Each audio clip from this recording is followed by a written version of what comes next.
coming right there. All right, hey everybody, welcome to Military Monday Livestream here on our YouTube channel, TR Live. If you guys have not subscribed to TR Live, if you're just hanging out watching this after the fact, you need to click subscribe. If you click the like button and all that stuff, I really don't care. But I'm not trying to impress Google anymore. You understand, I'm so past that.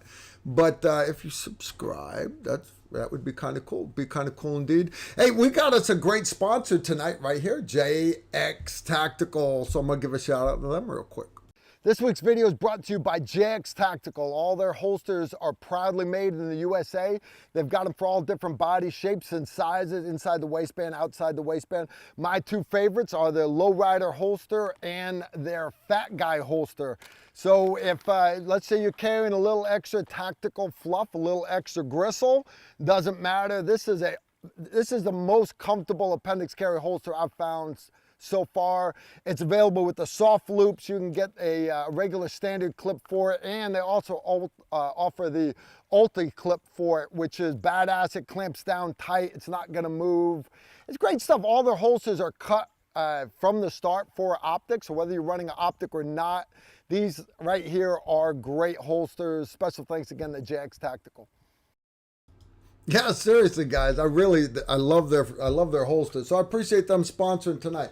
I give a big thanks to JX Tactical, and if you guys want to, one, get a good holster, but two, you want to support our channel, because God knows YouTube ain't supporting us. Check out my sponsors. Hey, so we got good stuff going on. I got some good coffee here. It's actually, I got it from Eric at fivestoneusa.com. 5 Stone Frontier Coffee, 5 Stone, right? Anyways, Eric is good people. And tonight's brew, you start off, it's 4 shots of espresso, and then instead of adding the frothed Irish cream to it, I went with chocolate protein shake. And anyways, it's thick enough. Yeah, it's kind of a little mocha taste to it. Anyways, Eric at 5 Stone, thanks, brother, for getting me my beans. You know I need my whole beans. I got Emery hanging out. Emery, you want to come visit? I'll slide over for you. We got Emery visiting. Steve Holland's on the way, guys. Steve Holland's going to visit. Why do I have Emery Morgenstern, International Man of Mystery? Why do I have Emery here? I appreciate you asking. We have been, well, besides running a flamethrower, we had my son inside the car on the range trying to film, and I'm hosing the car down with the flamethrower. You think I'm joking? No, wait, that's Friday's video. You're going to like it. You're going to like it. Yeah. Oh, I'm sorry, I messed up. We got to do it again. You may not like it as much as we liked it, but anyways, I got this Exothermic Technologies. Makes a no-shit flamethrower that mounts on your AR rifle. Okay, somebody's been watching the old Aliens movies too much with the Colonial Space Marines. I don't know. Anyways, it's fun. It's legitimately fun. So anyways, that's this Friday's video. A little spoiler alert for you. If you want to get a sneak peek of what it looks like, you can check out our Instagram. I posted a couple pictures.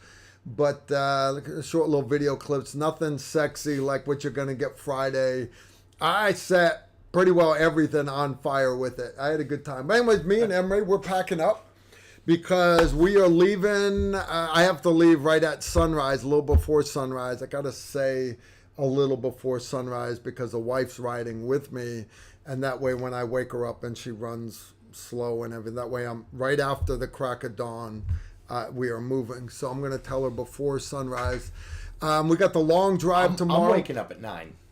I'm just saying. Yeah. He's towing the TR Target trailer. We are on our way all the way to Texas. We're going to this place called the Beaumont Ranch, and we're going to do our Patreon course there. 4-day course, and then there's also a pre-day at the beginning of it. And not tomorrow, Thursday on the pre-day, we will be, we're going to, stance, grip, sight alignment, all that, firearms safety. So, but we're going to get into pump shotguns versus auto shotguns. We're going to get into lever guns. We're going to get into AKs and all the different operating systems that family members may find at home. So that's the pre-day.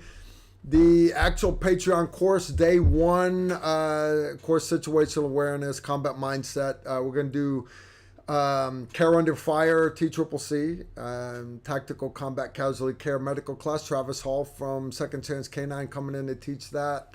We're doing ham radios in the afternoon. Day two, we are doing escapology, how to get out of handcuffs, how to get out of duct tape, flex cuffs, how to pick locks, all kinds of fun stuff. Afternoon is some more shit hits the fan. Now what? Now what do you do?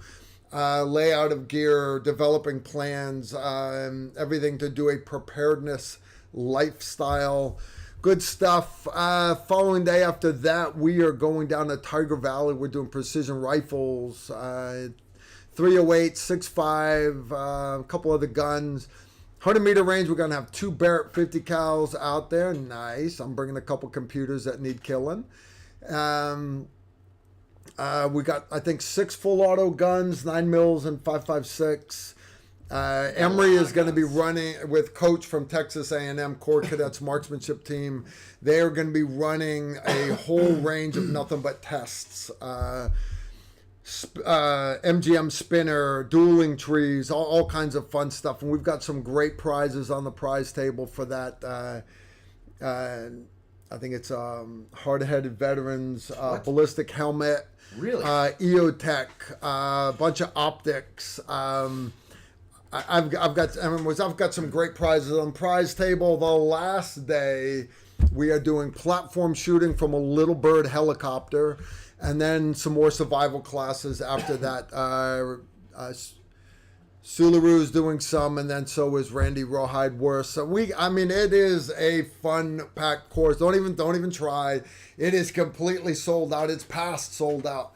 The cool part is it's a all-encompassing thing. So everything from coffee in the morning until dinner, and then we rent the pavilion the whole time, and we'll be doing fireworks and spirits around the bonfire and stuff like that. So anyways, it's a great course. For those of you patrons lucky enough to be signed up, I'm looking forward to seeing you guys. If you're coming for the pre-day, I'll see you Thursday morning, 9 o'clock in the classroom. Yeah, we don't start till 9 because it's a laid-back course. Laid back. You get to drink, get to sleep in. And then for the rest of y'all that are not doing the pre-day, I'll see you Friday morning, again, 9 o'clock in the banquet hall. It's going to be awesome indeed. For the rest of you patrons that did not get a chance to sign up for this one, there's always next year. But again, I want to thank all my patrons for your support. I just put up Storytime with Carl. I do Storytime once a month. We do a quick shooting tip. Posted that one a couple days ago. Today, I'm supposed to be filming, tonight, I'm supposed to be filming the question and answer video and then post it. I think it's actually going to get recorded tomorrow. Can you write on the board out While there you for drive? me right now? Can you Yeah. we'll go right on the board? Video camera for Q&A. That would have sucked. So anyways, there's lots of great perks for being a patron. If you're a patron, you can sign. Awesome. Thank you for your support. If you're not, you're missing out. You guys realize Friday's video is going to immediately get demonetized. I'm not going to make a dime off of YouTube. They're not going to pay me a dime. It can run for 10 years. I'm not going to make a dime off of it. Last Friday's video, same thing. Immediately demonetized completely. I appealed, and I got it from minimal advertisements. So, and why do they do this? One, they don't like me. And two, I can live with that. I can live with that. But this one's got a flamethrower in it, and it's got a mannequin wearing an Antifa t-shirt and stuff like that.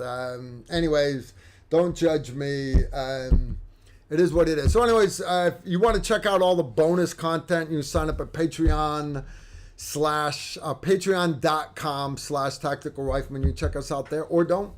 I appreciate the support from all of my patrons.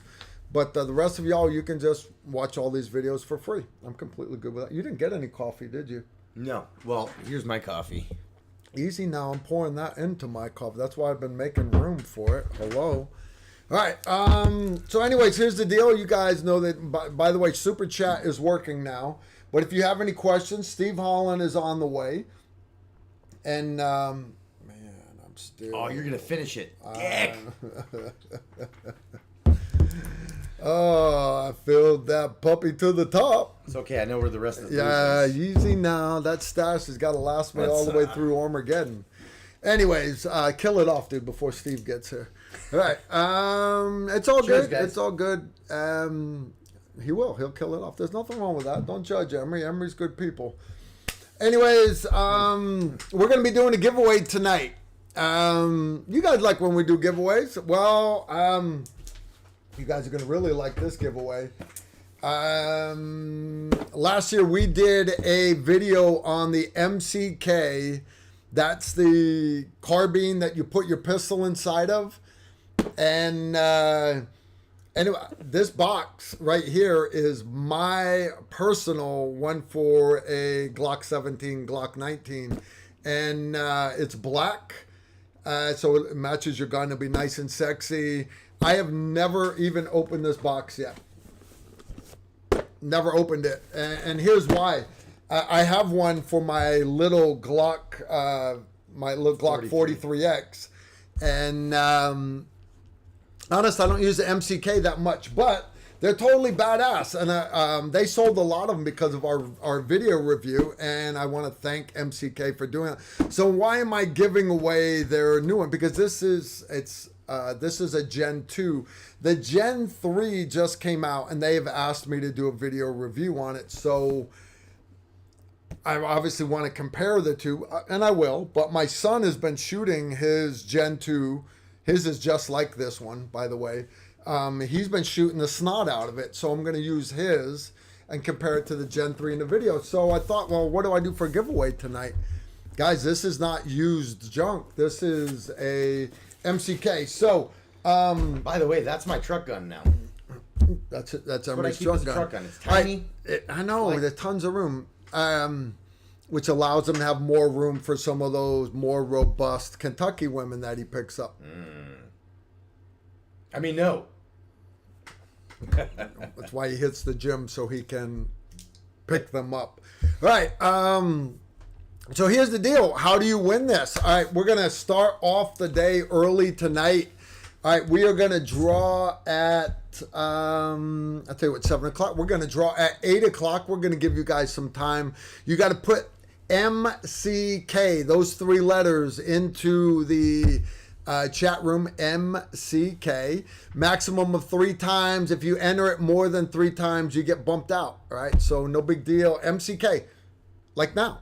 You can do it right now, guys. Go ahead. Oh, and by the way, you understand if 8 o'clock rolls around and I don't have more likes than I have right now, I'm not drawn. So anyways, if you want in on the MCK micro conversion kit for a Glock family of firearms, it'll fit a Glock 23. It'll fit a Glock 19, a Glock 17.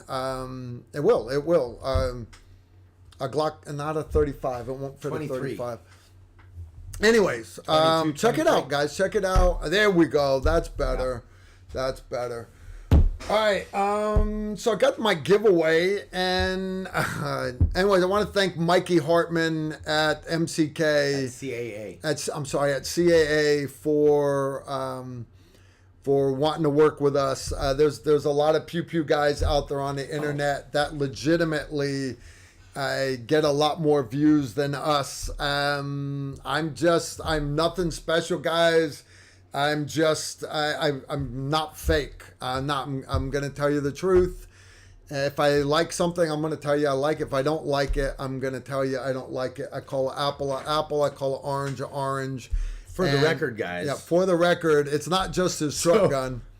That's Emery parachuting with his black MCK Gen 2.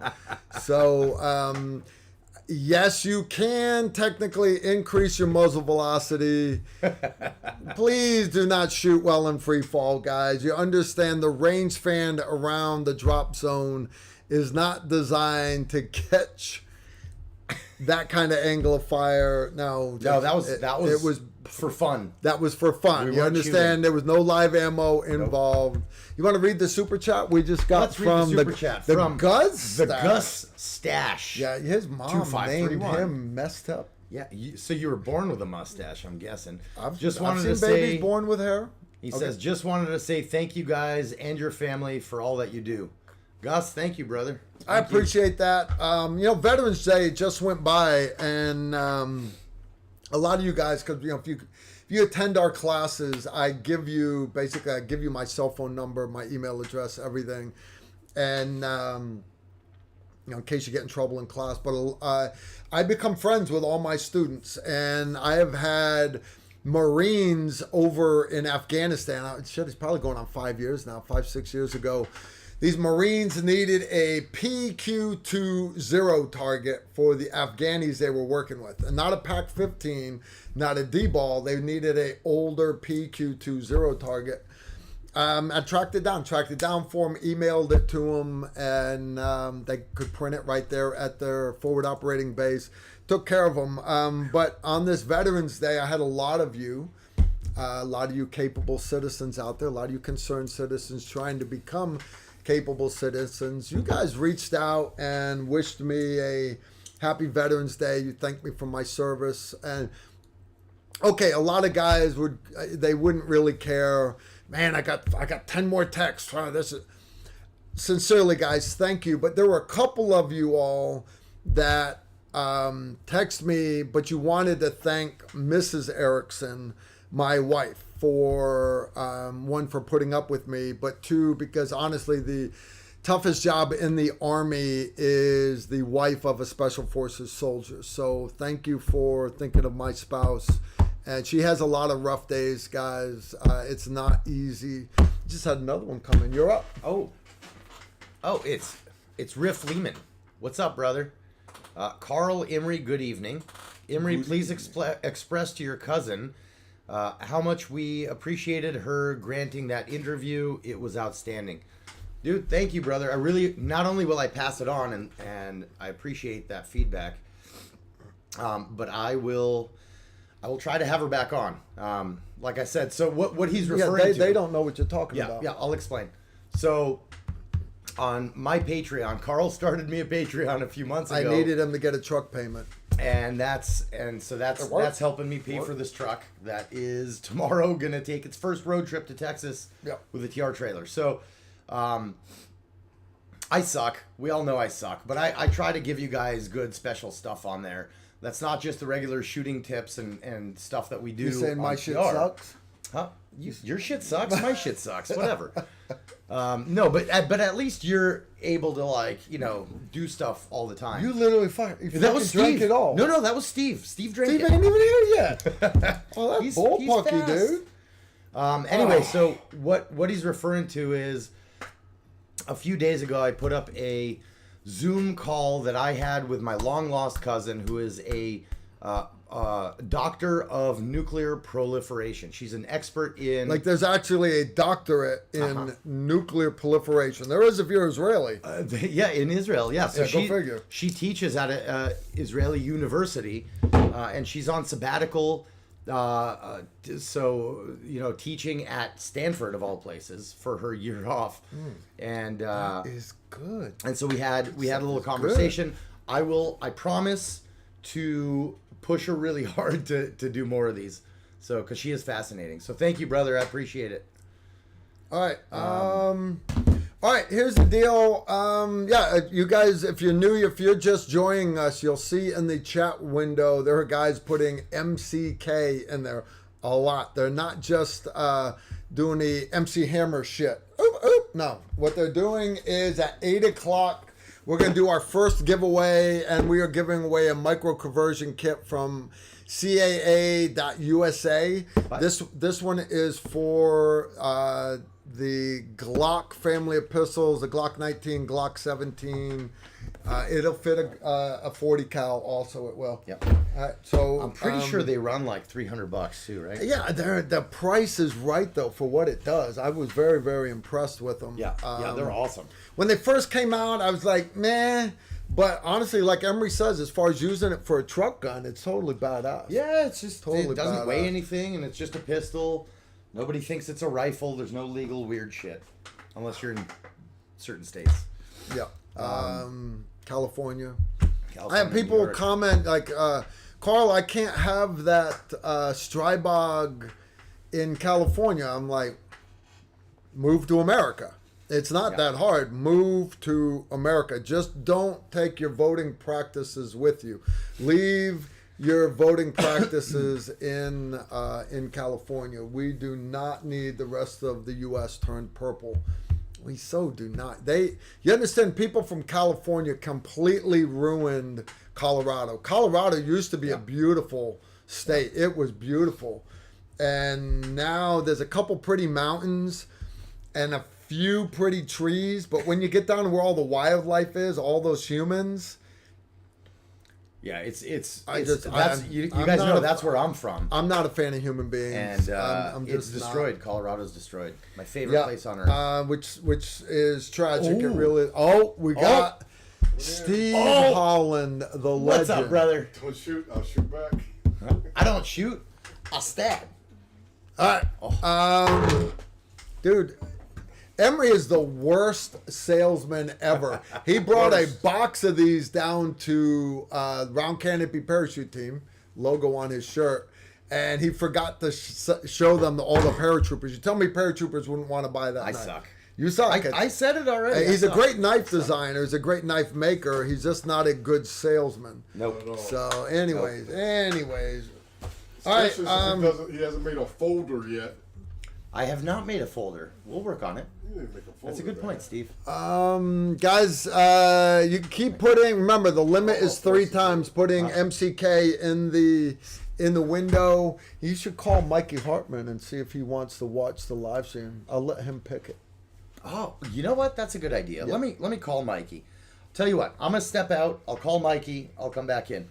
We have a program, guys, that basically will log what order and how many you Mikey guys gets put to in pick and a random everything. And no, he does not get to pick the name. He gets to pick a 4-digit number. Oh, I see. All right. Okay. All right. Okay. All right. Too Good, man. How you easy. doing? Good. I'm Too Yeah. easy. Sound like a good-looking truck out there. All right. All right. So, anyways, guys, you can hear him talking in the background. If you can't, I have Steve Holland, the legend, just stopped by, which is awesome because I actually got a letter here from from one of you, and I'm hoping he's in the chat room. He might not because he only watches on Tuesday night. But anyways, I got a letter here, and he sent me a present. What you got going on, Steve? Oh, Steve brought his haversack, and he's got the box of woe. Yeah.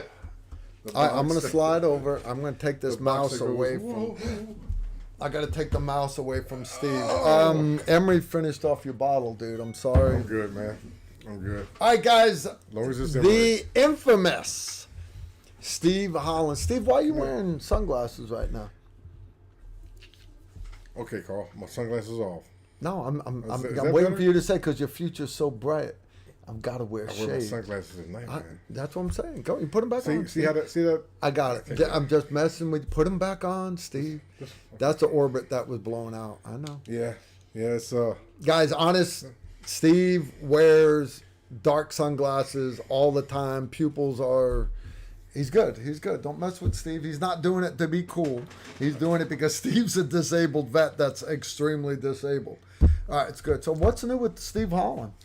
just another day in the life, brother. Looking forward to the trip coming up. I know Texas he with the is. patrons. What time is Randy picking you up? What time tomorrow? Way too early. No, I know what time. Wednesday. I He mean switched Wednesday. dates on Well, me. all right, no. What He time? switched dates What on time me. Wednesday is he picking you up? You can, yeah. 7:30 in the freaking morning. Yep. He has lost his mind. Which means about noon Steve time. He has lost his mind.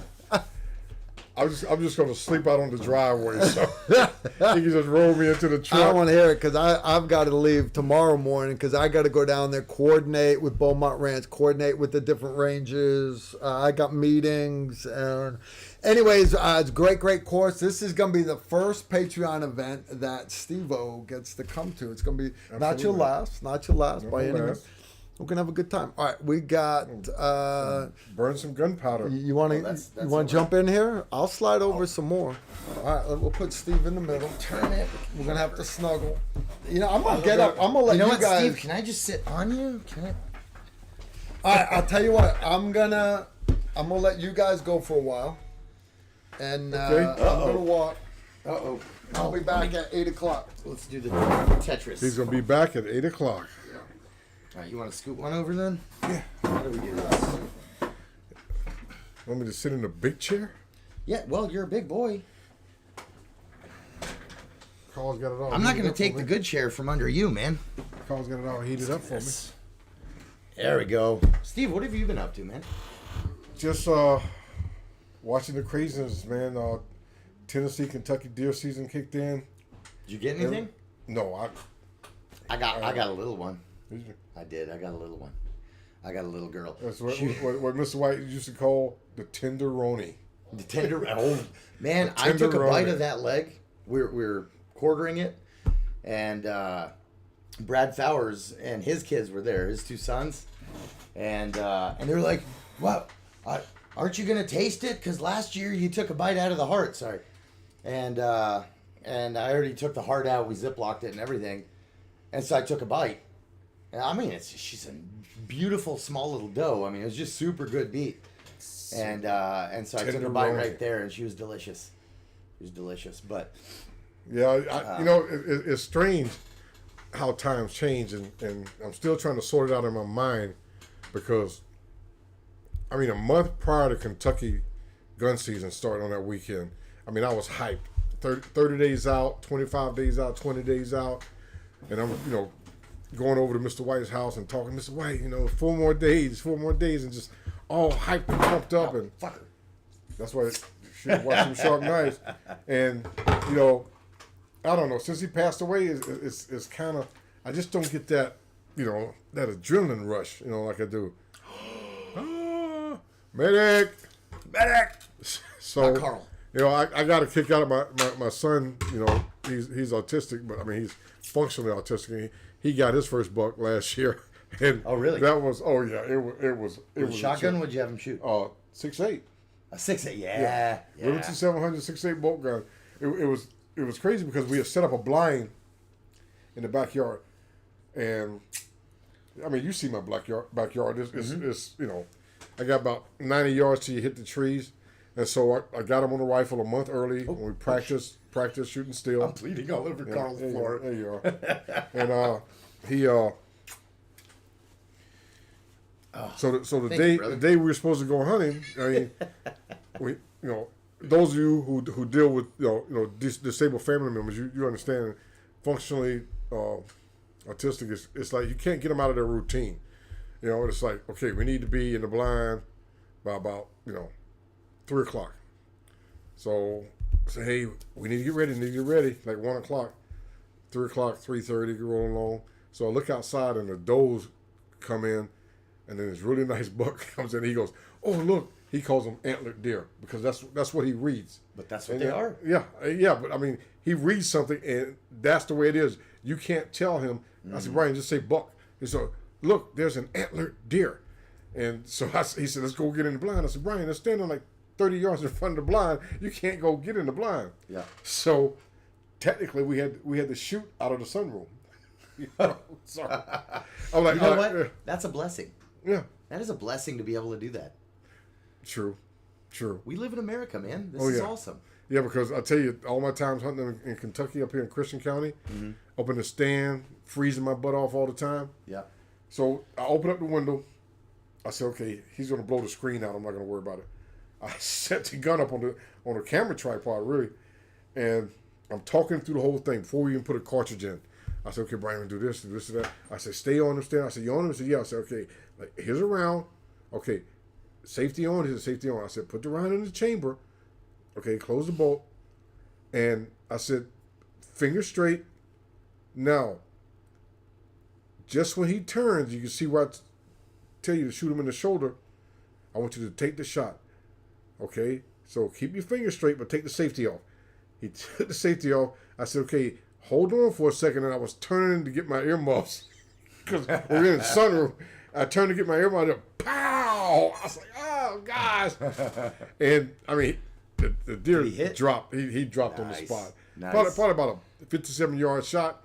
So I told him, I said, wait. I said, okay, put another round in the chamber. Put it on the safe. I said, wait. I said, okay, let's go outside. I said, okay, this is how you approach him. Walk around the back. Look at his eyes. Make sure his eyes are open. If his eyes are closed, he's still alive. You got to take another shot. So we walked around and showed him. I said, okay, now, it looks good. I said, tap him on the eyeball. See if it moves. So then we said, held the deer up. And he was like, it was a nice deer. I mean, this really was a nice deer. And so we got to the point. I said, okay, flip him over. I pulled out my knife. I said, okay, right there on the chest, push down past the hair. I said, push harder, Brian. Push down. I said, Brian, push harder. I pushed my hand on top of it. And I said, Brian, and he felt the knife go through to the breastbone. And I started dragging it. He like, oh my God. That's a weird feeling your first time. Yeah. So he stood there and he wouldn't do it. So I, tried to show him how to go underneath, zip it open so you don't hit the bladder or the stomach or anything like that. And I turned to open it up. And he looks up at me and goes, are those his organs? I said, well, yeah, I guess you can call it that. And I felt him move around behind me, but I thought he had walked away to get a better view. And then I turned around and looked. He walking, going in the house. I said, well, he'll be back in a couple minutes. He didn't like it. About 30 minutes go by. I hadn't started finishing yet because I wanted to show him how to do it. 30 minutes go by, and I pulled my plastic gloves off, and I walked out. I said, Brian, we got to finish with deer. He goes, but you cut open to his organs. I was like, okay, I guess you're done for the rest of the day. So I went ahead and finished it up and everything. But it was a hoot to see him experience that. And how old is he? He is 27. Okay. And he kind of reminded me of when I first started hunting with Mr. White, and when I thought I knew how to hunt until I started hunting with Mr. White. And so now, I saw a couple yesterday, and unless I absolutely have to, I mean, if the economy went to hell and I needed like meat in the freezer like crazy, I would probably get a deer. And it's amazing to me because for years I started hunting with Mr. White like in 1997, and there were days when I would drop 5 deer in like an hour. Really? Out there by myself. Huh. I mean, by myself, in the rain, in the mud. And, once it starts raining here, the farmers won't let you go across their winter wheat in a vehicle. ATV, side by side, doesn't matter. So wherever I hit them, I had to go out, field dress them, hook them on my rope, drag them out to the road where get my truck in. That's back when I had my Toyota truck. Mm-hmm. And so I ended up dragging like 5 deer. And I only go after the big grown ones because of the meat. And so one night I was out. I mean, it was raining like crazy, and about 6 or 7 other people out hunting. And I pulled up about an hour after it got dark, and everybody was sitting around, the shed, talking and drinking coffee, drinking beer, whatever you do. And I had this little fold down rack on my tailgate, where I normally just pull the deer up, and I put 2 of them. And I pulled up, and everybody's like, man, we were worried about you. We're going to go out and looking for you. And I just say, does anybody want a deer? And one guy goes, well, I want one. Another guy goes, hey, man, I like to have one, and I need the meat. I said, well, you take that one, you take that one. And I opened my tailgate, and the other 3 were laying inside the truck. And the guy looked at me, he goes, Steve, it's called deer hunting, not rabbit hunting. You don't go out and get a brace of deer. Yeah. Because, so many amazing stories. I remember one morning we were hunting, and I had did cartridge development, 300 Remington Ultra Mag. I shortened it down to 308 length, and Remington ended up making it the 300 Remington Short Action Ultra Mag. WSSM. Yeah, SAUM. So myself and Sean Renock, we had rifles chambered in those cartridges. And one morning, I'm sitting, Sean's to my rear about 300 meters. And I heard him shoot. And I texted him and said, hey, was that you? He said, yeah, I dropped the dope. Then I heard, about 5 minutes later, I heard another shot. I said, you? He says, yeah, dope. Then I heard another shot. I said, you? He goes, yeah, coyote. Boom, another shot. Coyote. Boom, another shot. Coyote. You know? And then boom, another shot. Deer. So I'm like, Sean's on a roll. And then he texted me and said, hey, it's coyote coming your way. I looked to my right about 300 yards. Coyote came through the fence, went in a low spot. Mm-hmm. And just as it came up, I'm shooting a 308 that morning, or 6.8 that morning. And about 200 yards out, and just as that coyote was getting ready to go someplace else, I just got my deer call and I switched it to fawn. And I hit it a couple of times.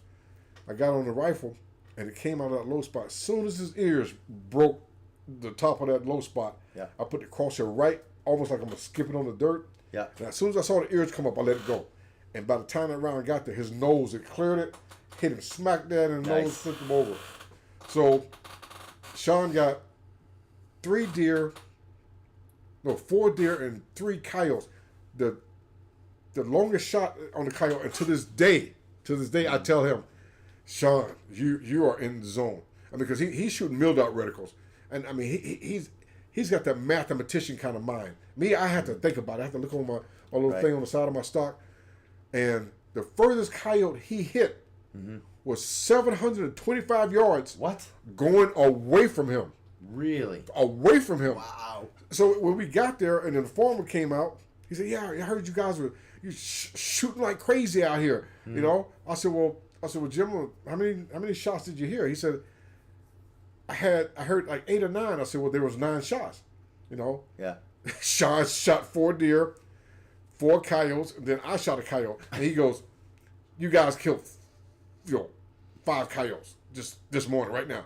He said, "Yeah." He goes, "Where are they?" I said, "Well," Sean goes, "See the deer over there? See the deer out there? See the coyote? See the coyote? See the coyote? See the coyote? See the deer?"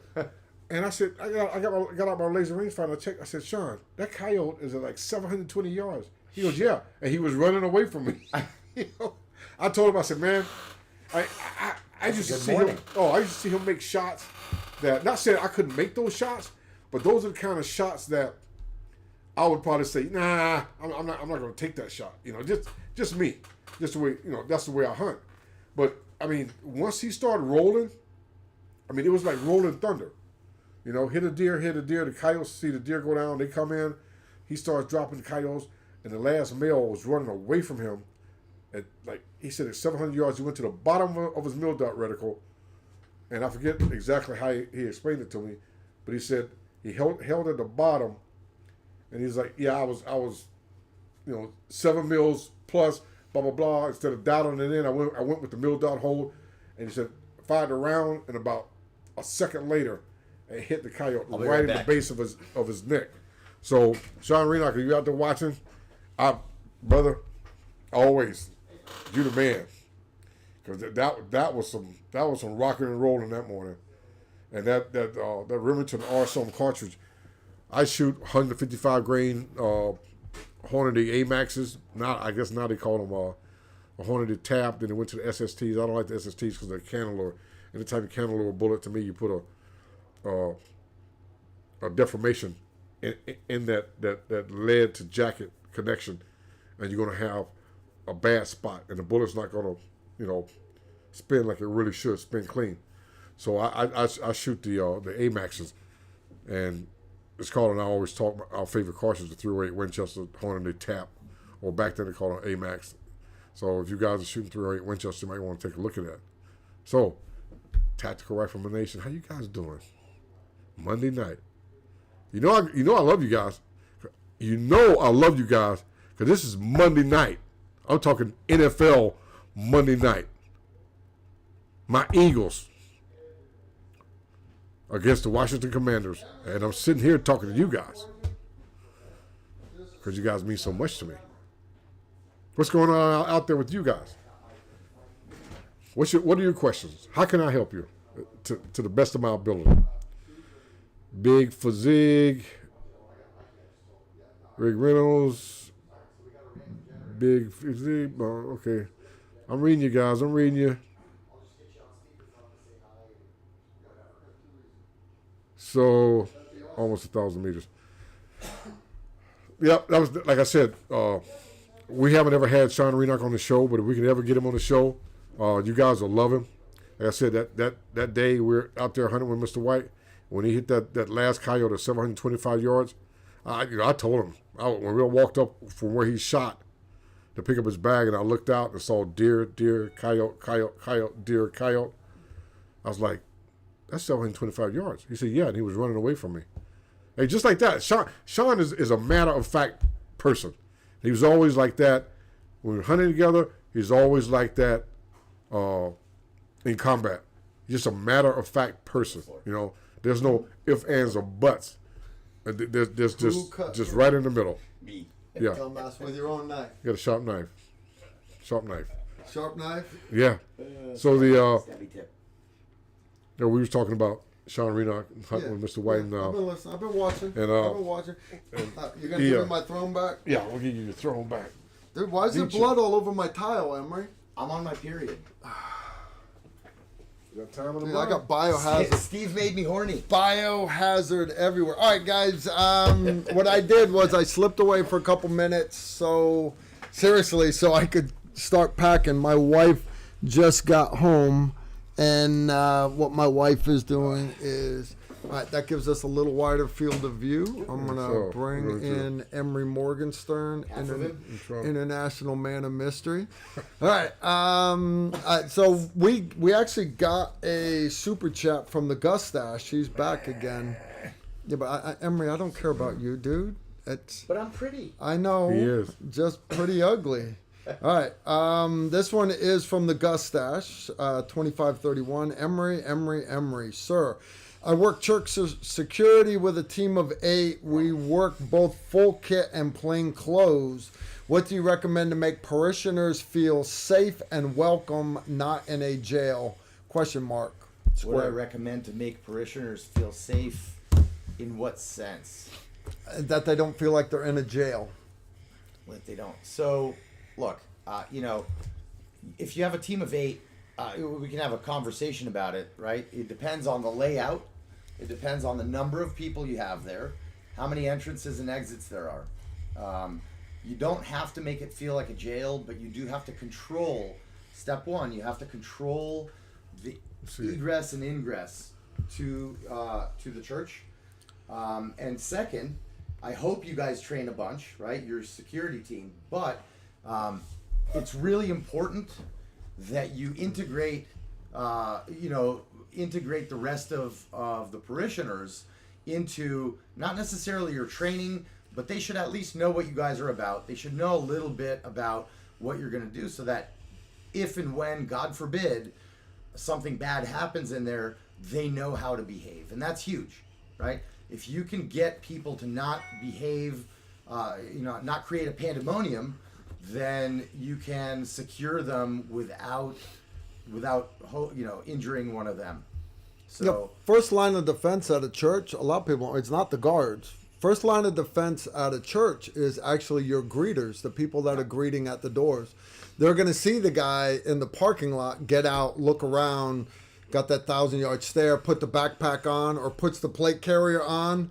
It's the greeter. No, I'm serious. It's a heart attack. The greeters at the door, and literally so in other words, your greeters need to be involved in your training. Also, they do not need to be armed, but understand if they think someone is shady, they literally can greet them a little longer, hold onto that hand a little longer, and if he talks to him for 10 more minutes, gave a little more information, he just bought 10 more seconds for the security team inside to start executing whatever SOPs, standard operating procedures that you guys have. Because it's not just running out with guns, ballistic doors, ballistic walls in certain places, being able to buy time. Anyways, I don't want to go down that rabbit hole. Hold on a second. Let me add one more thing, Carl. Okay. So think about this. Security, right? When you're talking security, your approach to security should be layered. Okay, what do I mean by layers? I don't just mean You have an inner circle of guards, one layer, and then 2 another layers, circle of guards, 3 and then layers. another circle of guards. It's not the only thing I mean. Okay, that can be different layers, but what I mean is each security function is a layer. So having cameras on the outside of the building, that's a layer. Having intelligence, for example, is a layer. You see what I mean? Having doors you can close and lock is a layer. Having a easy way to evacuate people, that's a layer. You see what I mean? So try to not think one-dimensionally in terms of I have security guys and they'll give me my security solution, right? You try to think outside of the box and add layers that are not necessarily a person with a gun. All right, we got another one here from Random American. Steve, what are your thoughts on a Magno Speed versus Lab Radar for as far as chronographing guns? Random American. Yeah. I have no thoughts on magneto speed versus magneto speed versus lab radar because I have not used either one before. I have used both of them. The problem with the Magno ones are basically you attach them to a gun and it is picking it up, traveling over the top of it. We used to use the one, Steve, remember, ran off a light and you shot through basically the arches. And, Ailers. Ailers are the ones that I use. The Magno ones are a little, you're actually attaching to the barrel. They're more convenient. They store better. They're easier to deploy with. They're not any more accurate. You're not going to be able to beat a lab radar. Now, the problem with the radars is, one, the price is through the roof.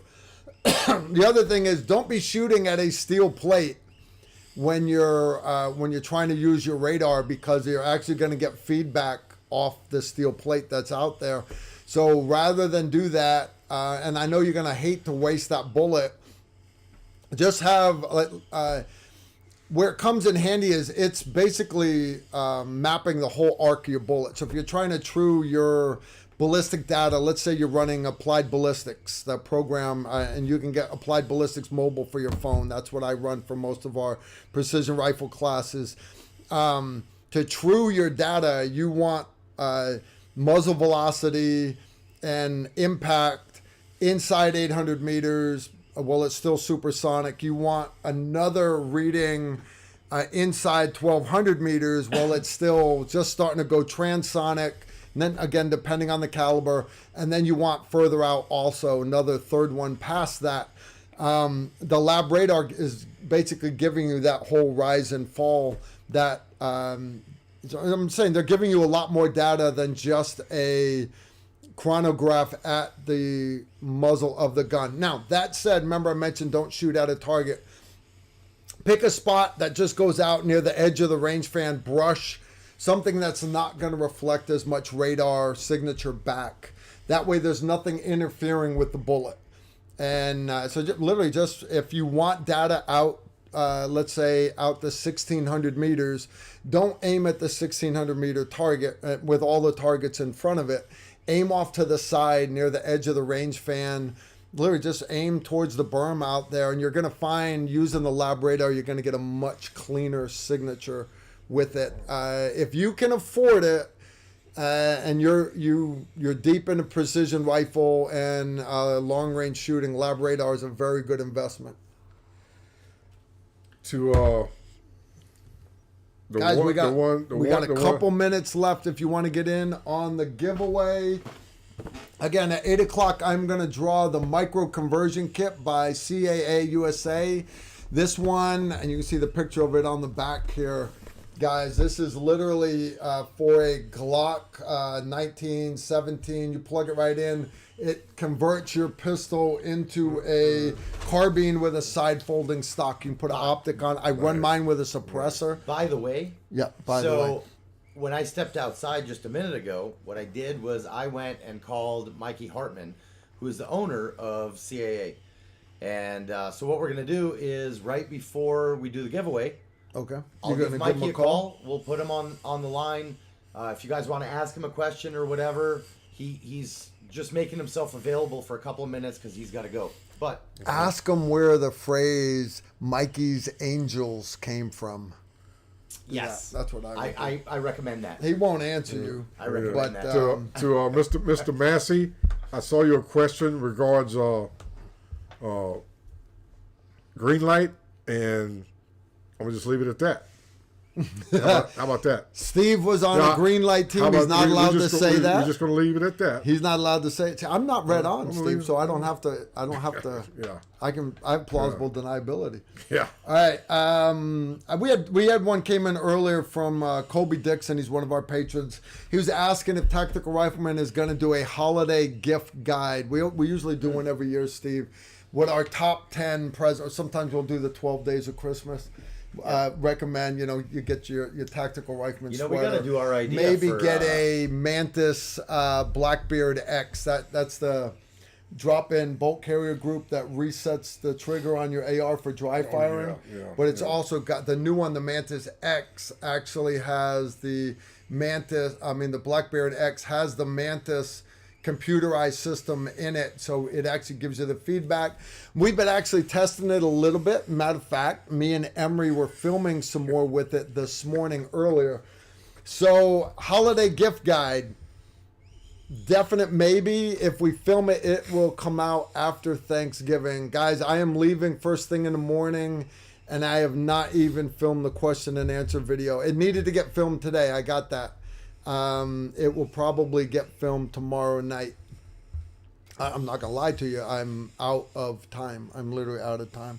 It's been In regards to how do you get to shoot better with your iron sights? The question, he said he's using his M1 Garand. Practice. Understand the basics. Sight alignment is the one sight everybody alignment, trigger neglects. control, follow through, all your marksmanship steps. I own 2 Garands. One's an alt-6, which is kind of,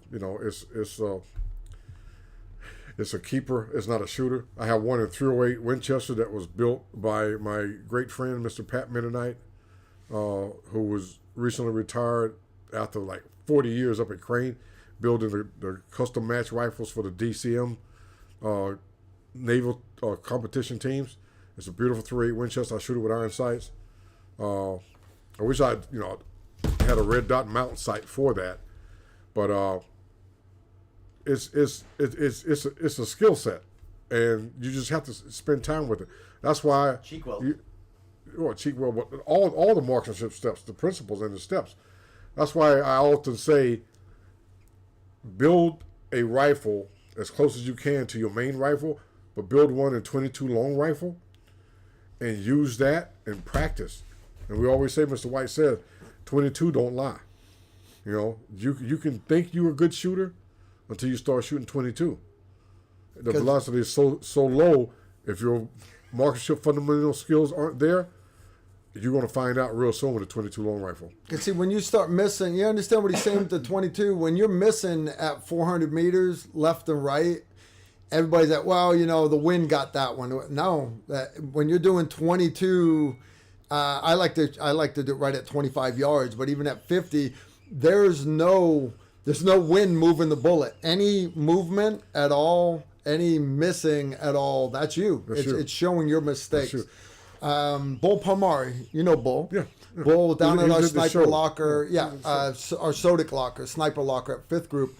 Bull he had the 4 tabs. I had the Special Forces tab, the Ranger tab, Airborne tab, part of our patch. He had the 4 tabs. He had the same 3 tabs, Airborne, Ranger, Special Forces, but then he had what we call the long tab, the President's 100. And President's 100 are the guys that go to Camp Perry. They compete. And anyway, Bull, no joke, he used to go compete, service rifle, active duty, and he earned the right to wear that tab on his uniform. Bull trained year-round almost exclusively with just 22 long rifle. That's almost all of his training. That's what he did because he could do it at his house. He didn't have to waste 20 minutes driving one direction to the nearby shooting range. He would go to the range and get the data on his service rifle, But other than that, building the fundamentals, mastering the fundamentals of basic rifle marksmanship, just like Steve says, you've got to master the fundamentals. You can look them up online. Hey, what are the fundamentals? All right, muscular relaxation, bone support, natural point of aim, follow through, your breathing, trigger squeeze, all that. It doesn't change. You can read them, that list, but take that list and don't just memorize it. You've got to go and apply it.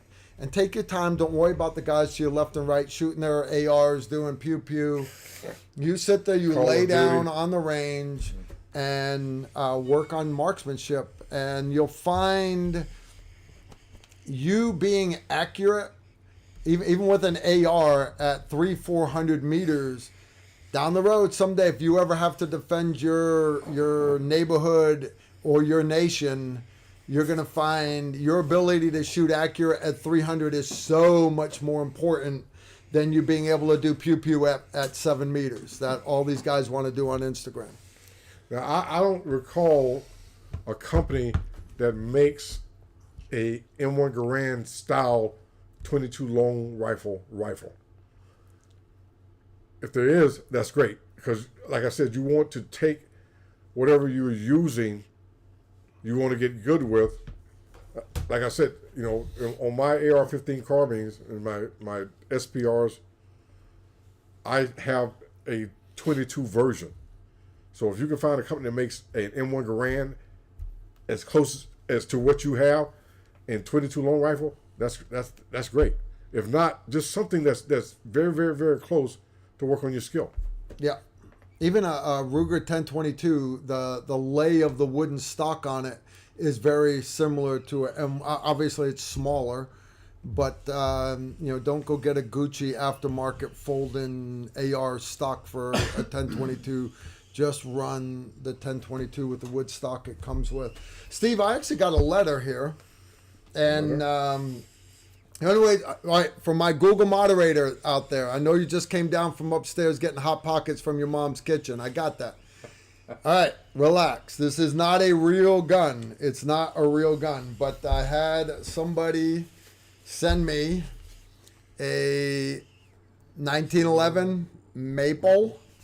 All right, and serious as a heart attack, as Steve would go, yeah. You gotta check this puppy out, guys. Check this thing out. This is a, I'm gonna let Steve hold it first. It's a rubber band. Yeah. It is a rubber, and it's, you know, it's even got an orange tip on it, right? There's no safety on this thing, dude, but all you do is you point it at the camera and see it shoots. Oh, it's nice and gentle, too. It's got one round left. Anyways, careful. It's hot. That gun's hot. All right. Wow. Hi, Carl. I'm sending you a handgun to review. There should be more than enough ammo for rigorous testing. I'm sure it will be put through. Now, before you pew-pew it, I'm sorry it's a 1911 7-shot and you are a Glock man, but I'm thinking it will work on YouTube and they can suck baby. Can you say the word dicks on the internet? Formula. Suck baby formula. Maybe have some fun with it just to jack them up. I'll put return postage with it. And there's something for Mr. Steve Holland. One small bullet. All right, Steve. Your bullet is actually in with the ammo. Oh. He sent a bag of ammo. But there is a bullet in here, Steve, for you. All right, now, guys, I want you to see. You guys know how I feel about flies in the house. All right. Okay. 30-06. Okay. Is that a blue tip? That's black tip. 5.56. Green tip. 5.56. What in the hell is that thing right there? Steve, bust that puppy out. Nope. This is. Can't see it. This is a 22 cal JGR old Wildcat from the 50s that I think Steve would find it kind of cool. Brass made for this rifle is nowhere to be found. So you take a 22 Hornet, trim the case down, resize, fire form, then hand load. This old man's just not that into it. So my buddy in Idaho just loves oddball 22, so now he's got that sweet little Wildcat bolt gun. He goes on.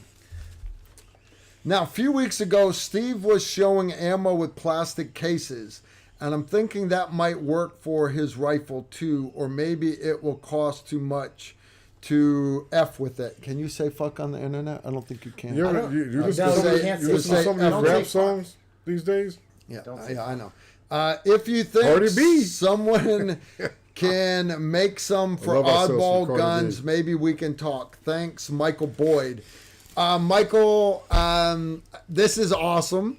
Right? Why? Because Steve does love bullets like this. Steve loves this wild stuff.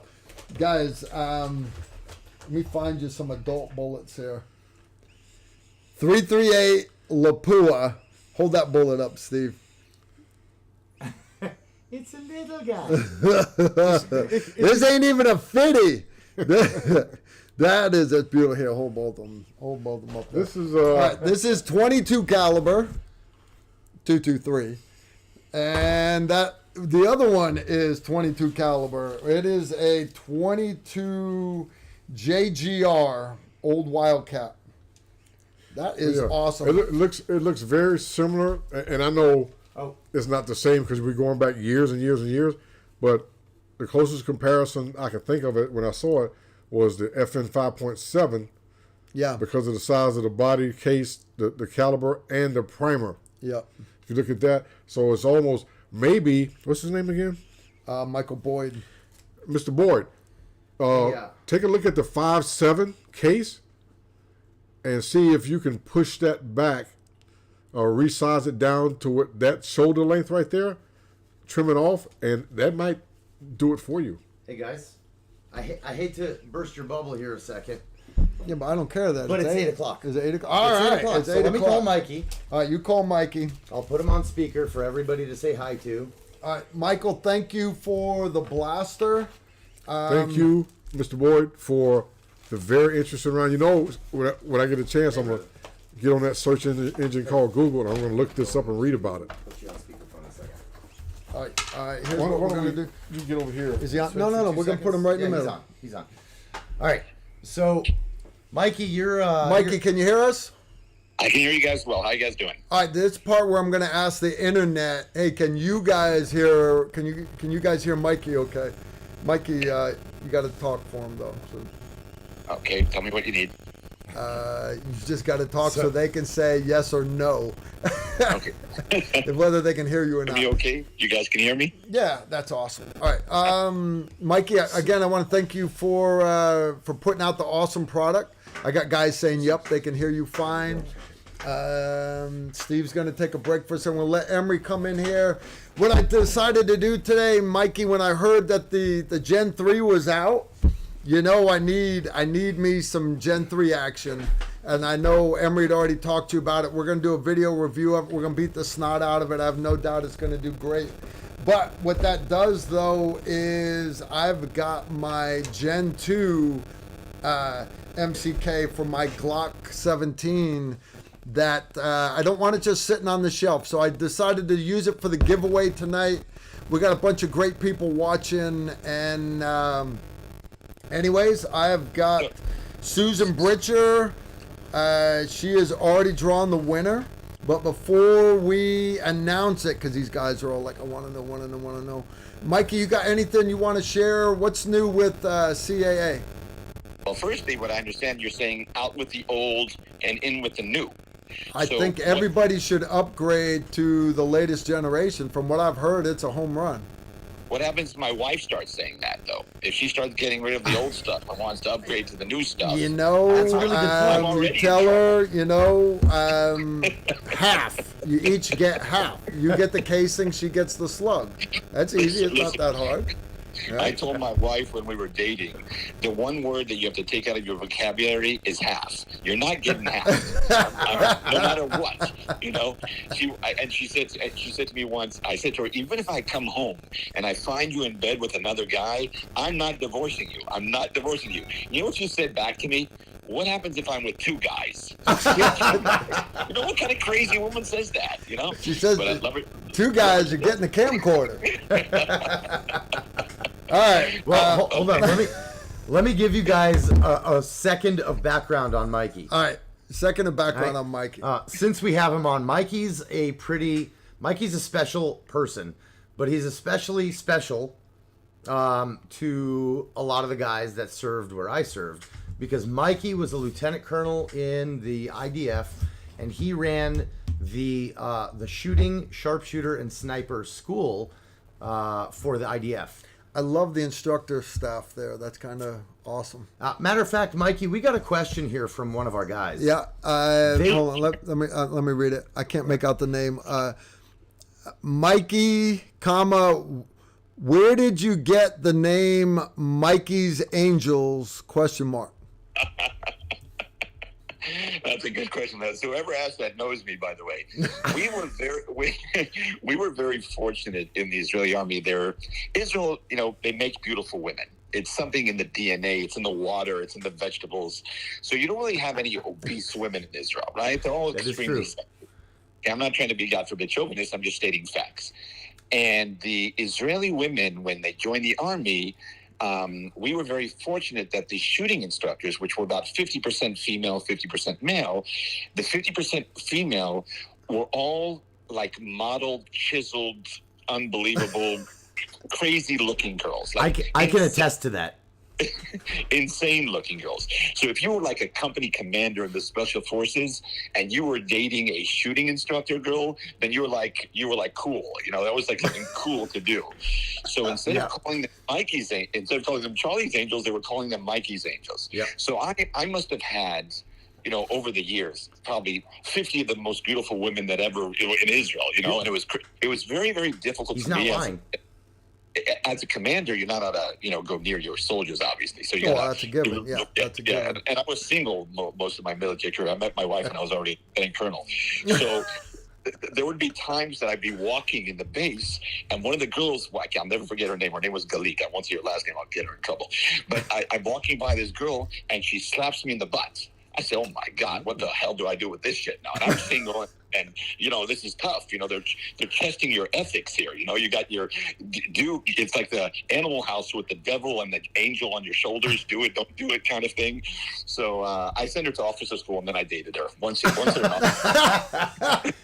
Mikey, I got a confession. When I was in hostage rescue school, just so you guys know, hostage rescue school. Once you go into the base, the main base entrance. When you go in, to the right is Mikey's sniper school. To the left is hostage rescue school, right? Counter-terrorist warfare school.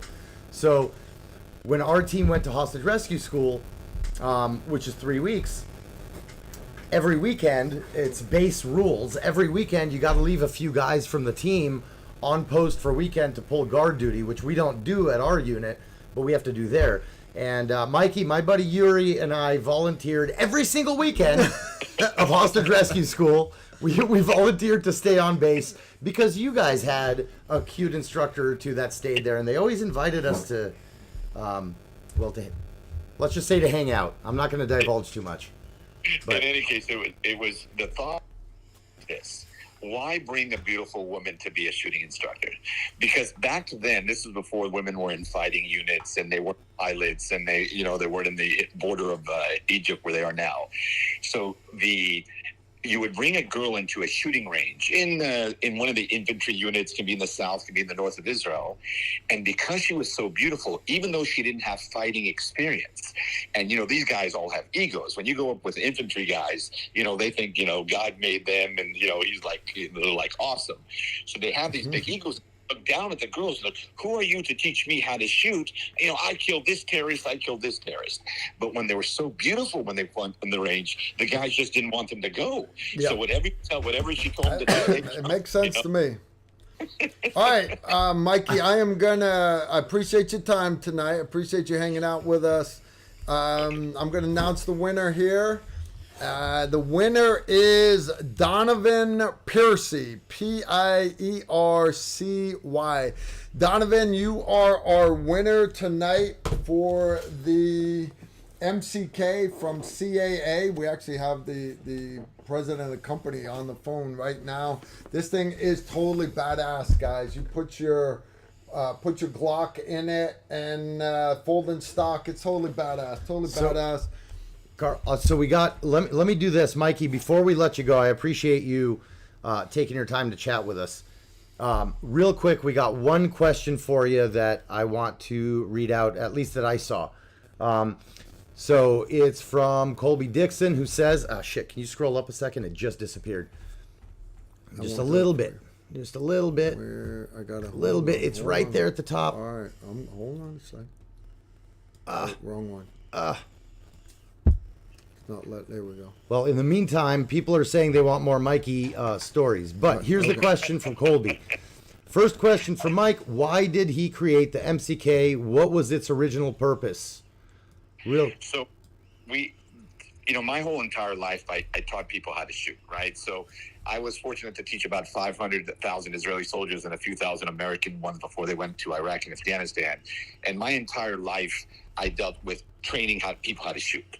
It was the one true gift that God gave me. If you ask my wife, it's the only gift that God gave me. But what I did want to say is that shooting a handgun is not a simple thing. Any small mistake that you do with your trigger pull affects your shot, and it's very hard to hit at long ranges with your handgun. So we knew that there was over 100 million handguns out there in America, and we wanted to make a kit that you can slide your handgun, whether it's a Zig-Zag or a Smith & Wesson or a Glock or a Taurus or a Springfield or a CZ, soon to be Hector and Koch Ruger, coming out with a Koenig in 2 weeks. To put this handgun into the chassis, and now because of points of contact, you now have 4 points of contact with the handgun instead of the regular one hand that you were holding it with. Your trigger pull now does not affect your shots. You're just so much more stable that you're able to hit much farther. It's what we call a force multiplier. So I'm able to shoot much farther with the same handgun, with the same ammunition, even with the same bullet speed, because I'm not improving velocity here, just because I'm holding it much more steady. And then I can put on, lasers and flashlights and sights and scopes and red dots and thumb rests. And, we have so many attachments that we play with. So it's been an unbelievable hit. We got lucky. It went viral in America. Over hundreds and hundreds of thousands have sold. And we did about 250 million views on social media. So it became, instead of something that was not cool, it became something that was cool. We got lucky. We've been fortunate. Nice. Well, I love them. I love them. I don't have experience with that system. I mean, I'm aware of it, and it's interesting. I was just texting all the guys, Alphas, and Paul McManus, who was hosted TR training up in Vermont last year with all the law enforcement agencies up there. And Paul is an MCK nut. I mean, that's all Paul talks about. He goes, I got another MCK. I said, well, which pistol? He said, well, now that I got an MCK, I had to get another Glock to go with the MCK. And Mike Reichenbach, and all those. I mean, they talk a lot about that system. It's great. It's great. It's awesome, and it's not a firearm. You can get it in the mail. They're affordable. Yeah. I was just saying at the beginning of the show, Mikey, that's my truck gun. Yeah, you can keep it tossed in the back of the vehicle. It doesn't have to be locked up. If you've got a concealed carry permit that allows you to keep a pistol on your body, if you have a rifle in the back of the vehicle, in a lot of states, if it's not locked up in a lockable case that you cannot access while driving and it cannot have any ammo in that case, if it's not locked up, you're breaking state law in a lot of different states. But you can have that MCK just tossed in the back and it's not a firearm until you take that EDC pistol and you put it in there. So now here's my question. Well, let me because, like I said, I don't have an experience with it. I've been around them. Like I said, Paul talks about them all the time. Mr. Mike, my interest would be, I'm a long slide guy. My background being AMU. I was actually a service pistol marksman before I went over to the long gun side. I'm a Velocity fan. I'm a big fan of the 357 SIG, which back the phone off. in the Glocks would be the 31, and then you can do a Glock 20, which is originally 10 mil, but I have a Lone Wolf barrel for a 20 in 357 SIG because I can still use the 10 millimeter mags on the Glock 20. So I haven't looked up your product, but I'm just curious right now since we're talking about it. Do you make one that takes a Glock 20? We make one that takes a Glock 20 and a 31. So we have MCKs that fit about 135 different handguns and extremely popular with the law enforcement. They're one of our three legs that we stand on. So the 10 millimeter, the Glock 20, and by the way, the 21, which is a 45, right? Along with 31s and 32s and the 22s and the 23s, we have. So we play with all different types of caliber. There's guys that are going hog hunting with the 10, with the Glock 20, as you said, the 10 millimeter. So. Right. Yeah, we're very important what you're saying. A lot of people like the stopping power. It's a bigger round. It has a bigger little, and any gun that has any type of recoil, the MCK makes it just so much more fun to shoot because it's so much more sure. Yeah. Mac. Paul McManus said he's actually carrying that on duty now. That's carrying mine at work, trying to figure out what's going to happen with this arm brace ban. Not sure how they will register those. I don't know. We're gonna see. What do you think? What's your take on that question there, Mikey? A very important question, and some guy did a YouTube video I think yesterday about it. So it's been in the air today a lot more than normal. This is very important. Forget the fact that the ATF shouldn't be infringing on our Second Amendment rights. Let's put that aside for a second. Let's put the concept of no one should be taking away my guns. But when you study the 71-page proposal that they put out, they haven't released it yet. It's supposed to be in December, but about a year and a half ago, they sent out a proposed proposal, what it's supposed to be like. We don't know if that's going to be the exact same language coming out at the end of December. But if you read the 71 pages, it's extremely clear what their problem is. They are trying to close a loophole. Which loophole? You had a 16-inch barrel. You decided you didn't want a 16-inch. You wanted it shorter because we like it short here in America. We cut it down to 10 inches. And now I put a brace on there instead of a stock. And I do not have to SBR it. I do not need to get a tax stamp. I don't need to pay $200. I don't need Big Brother to be watching me. And why does this scare the ATF? Because they don't want you to be able to change a rifle to a pistol and make it more concealable. God forbid, putting it under your raincoat, going into a school, to a mall, to a movie theater. So they don't like the fact that you can take a 16-inch barrel and cut it down to a 10, and by putting a brace on it instead of a stock, you're able to not register it. This is their problem. They want to make it harder to conceal. This is their whole objective. Firstly, we keep a pistol. We're not making a rifle a pistol. We're keeping your handgun a handgun. But more importantly, under the essence of what they're trying to achieve here, we actually make it harder to conceal your handgun. We make your handgun bigger, not smaller. So because of this, and along with the fact that the brace is not actually touching the handgun, the brace is on the polymer shell, there's many things that we believe that we will continue to live in the same gray area that we've always lived, and that this has nothing to do with handgun conversion kits. In 71 pages, they mentioned companies, they mentioned SKUs, they went into the depthness of point systems. They didn't mention in one sentence, forget paragraph, one sentence, handgun conversion kits. If we were their problem, all they needed to do was add one sentence in those 71 pages saying something about handgun conversion kits, and they did not. We're not their problem. Good news. That's good news. Yeah. Awesome. Mikey, brother, I super appreciate you coming and hanging out with us for a bit. And and one day we can do a talk about IDF stories. So one day, whenever you guys want, it was an honor to talk to your guys and have your guys hear us. So appreciate the time, and you guys stay safe. All right. Same to you. Thank you, brother. Bye-bye. Good night. That is a really, really nice setup.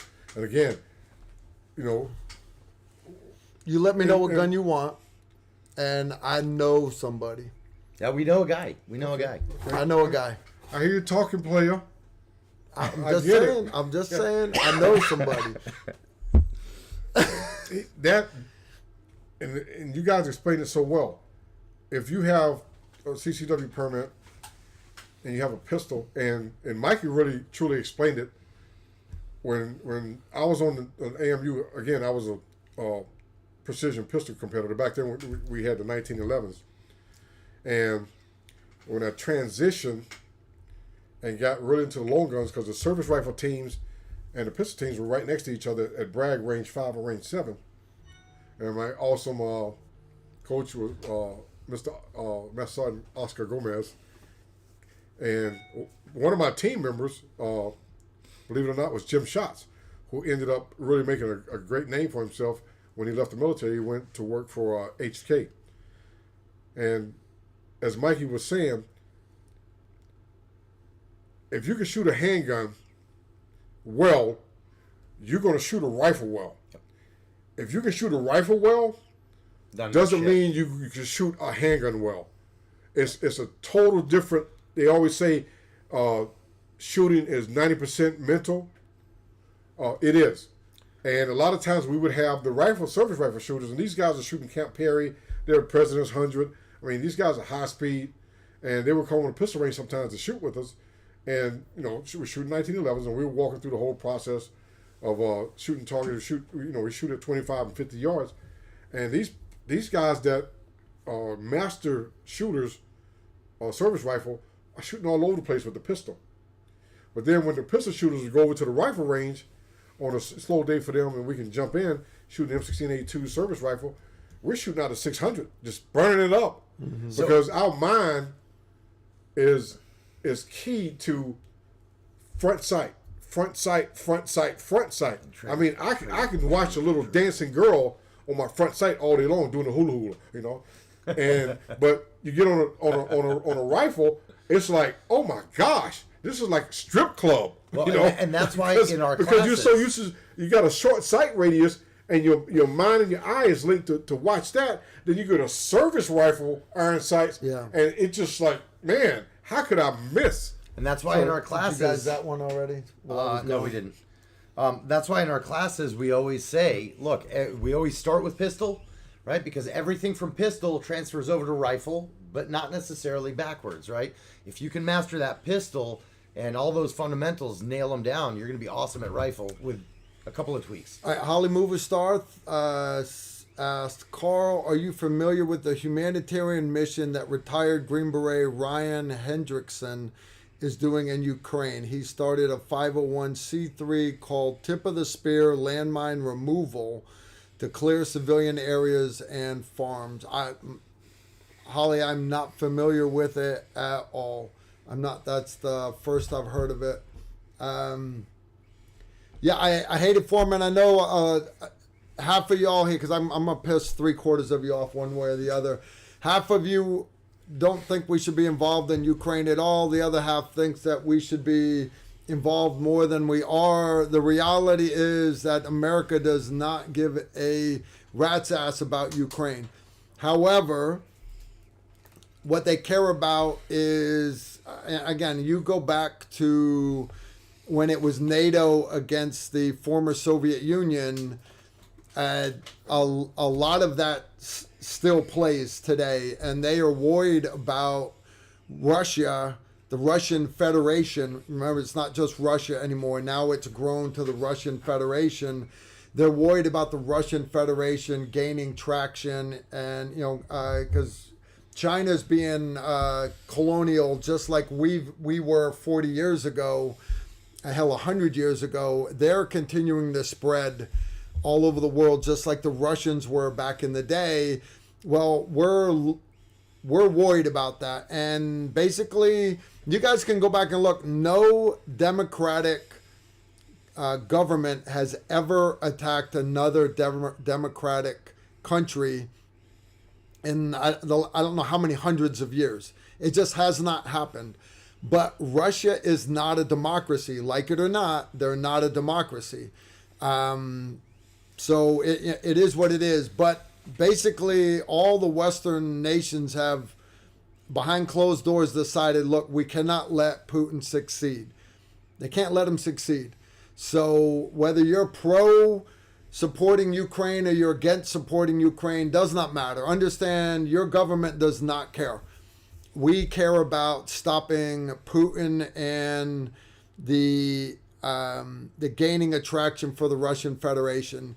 And unfortunately, the current battlefield with them is Ukraine. And all the Ukrainians are going to suffer, like it or not. So I'm all about supporting. I don't want to over-support them. I don't want to waste American money. I hate that for $200 million we send over, 80 million of it goes into the pockets of the generals. They're buying houses in Brazil and Argentina, and that's wrong. It's very wrong, but understand that's part of working with monkeys. No matter what country the CIA goes to and they start doing this with money, they were doing it in Puerto Rico, guys, after the last hurricane. They sent all that money to Puerto Rico, and all the politicians in Puerto Rico, a colony of America, right? They're not a state, but they are part of America. Their politicians there were doing that shit. So it is what it is. When people say Zelensky is a crook, of course he's a crook. Of course he is. That's he's a politician, guys. That's real. That's real life. That's the world. I know a lot of you have never been outside America. I've been to 41 countries. The 41st country I went to was Ukraine. I went to Ukraine in 2015 to meet with their snipers and talk about training and them getting thermals and I-squared night sights. And it's a beautiful country. It is. And they do not. I know the guys down in the Donbass region did not want to be part of Ukraine. They want to be part of Russia. I got that. Okay, fine. The line got drawn in the wrong spot. But everybody else in Ukraine were, in 2015, they were very, very proud that they were a young, new country and that they were no longer part of the former Soviet Union. And it's sad. It's sad to watch on the news all these cities and towns that I drove through, and the beautiful Orthodox cathedrals just gets creamed by a rogue MLRS missile that came in and was just a little bit off. Nobody aims at an Orthodox cathedral. You just don't do it. But there's just been so much stuff tore up. That's war. War will never be pretty, and it is what it is. So I'm glad to hear there are people over there trying to help out.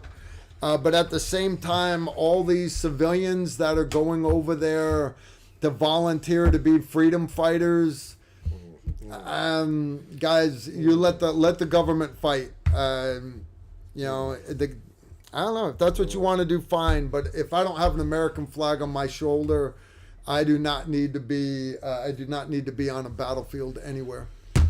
Yeah, it's a tough situation because we have so many issues over here, especially with this most recent midterm elections. And politicians, guys. At the end of the day, it should come right between deer and turkey season. At the end of the day, can I say that on the internet? No, you have we to have to say deal with our both politicians turkey and deer. They're taxing us. If you look at the money they're spending right now with the current administration, oh my gosh, we haven't in our history spent that much money in 2 years. They need what? They need $200 million for the wall, for Trump's wall. It was like $200 million. It's $400 million, but but they spent $260 million on Pelosi's park in San Francisco. Go look it up. That park, her park, got $260 million, but there's not enough money to build a proper border wall. It's awesome. It's just amazing. Awesome. And nothing against the situation in My Ukraine. wife's getting ready to remind me that we're not supposed to do politics. Let's get off politics. Just let me say this one thing. Carl said it best. But when this whole thing started, and they announced how much money they were going to send over there, I looked up the SOCOM budget. Okay, SOCOM is a service. It's not part of the Army, part of the Air Force. It's a service. Yeah, it's his own branch. SOCOM, who supports Army Special Ops, Navy Special Ops, MARSOC, Marine Corps Special Ops, the Coast Guard, everybody else. They got ships, we got subs, we got planes, we got helicopters. Their budget this year was $13.7 billion. And first out of the mouth of the administration was, we're going to send like 40 billion to the Ukraine. I said, wait a minute. SOCOM had just fought to get $13.7 billion to cover the whole world, and part of the operation to support the United States. And you sending one country that's not the size of Texas $40 billion. That didn't add up with me. And that was only the first chunk. Yeah. Oh yeah, they're what? They're over 200 billion now. Yeah, guys, we're gonna get away from politics because my Google moderator, fortunately, Let's go to some comments. fortunately, he's upstairs getting more hot pockets. How about comments? Read me some comments, guys. I'll tell you, I'm gonna That thing's frozen, so let's it's how do I frozen. get to that? All right. How do you get to it? All right. Next question that came in. Actually, that's all I've got right Yeah, here. but I know that shit's rolling. I want to pop this in if I can. Oh yeah. All right. what So you got, Steve Steve? has got. I'm gonna give Ooh. Steve the floor here. I'm gonna slide over, put him back in the throne. Steve, come sit in the throne. Tetris time. Oh, hold on. What? Tetris Oh, time. I'm sorry. I'm sorry. Jump cam. Come on in, brother. Steve, show him what you got. Okay, if you guys remember this last past show,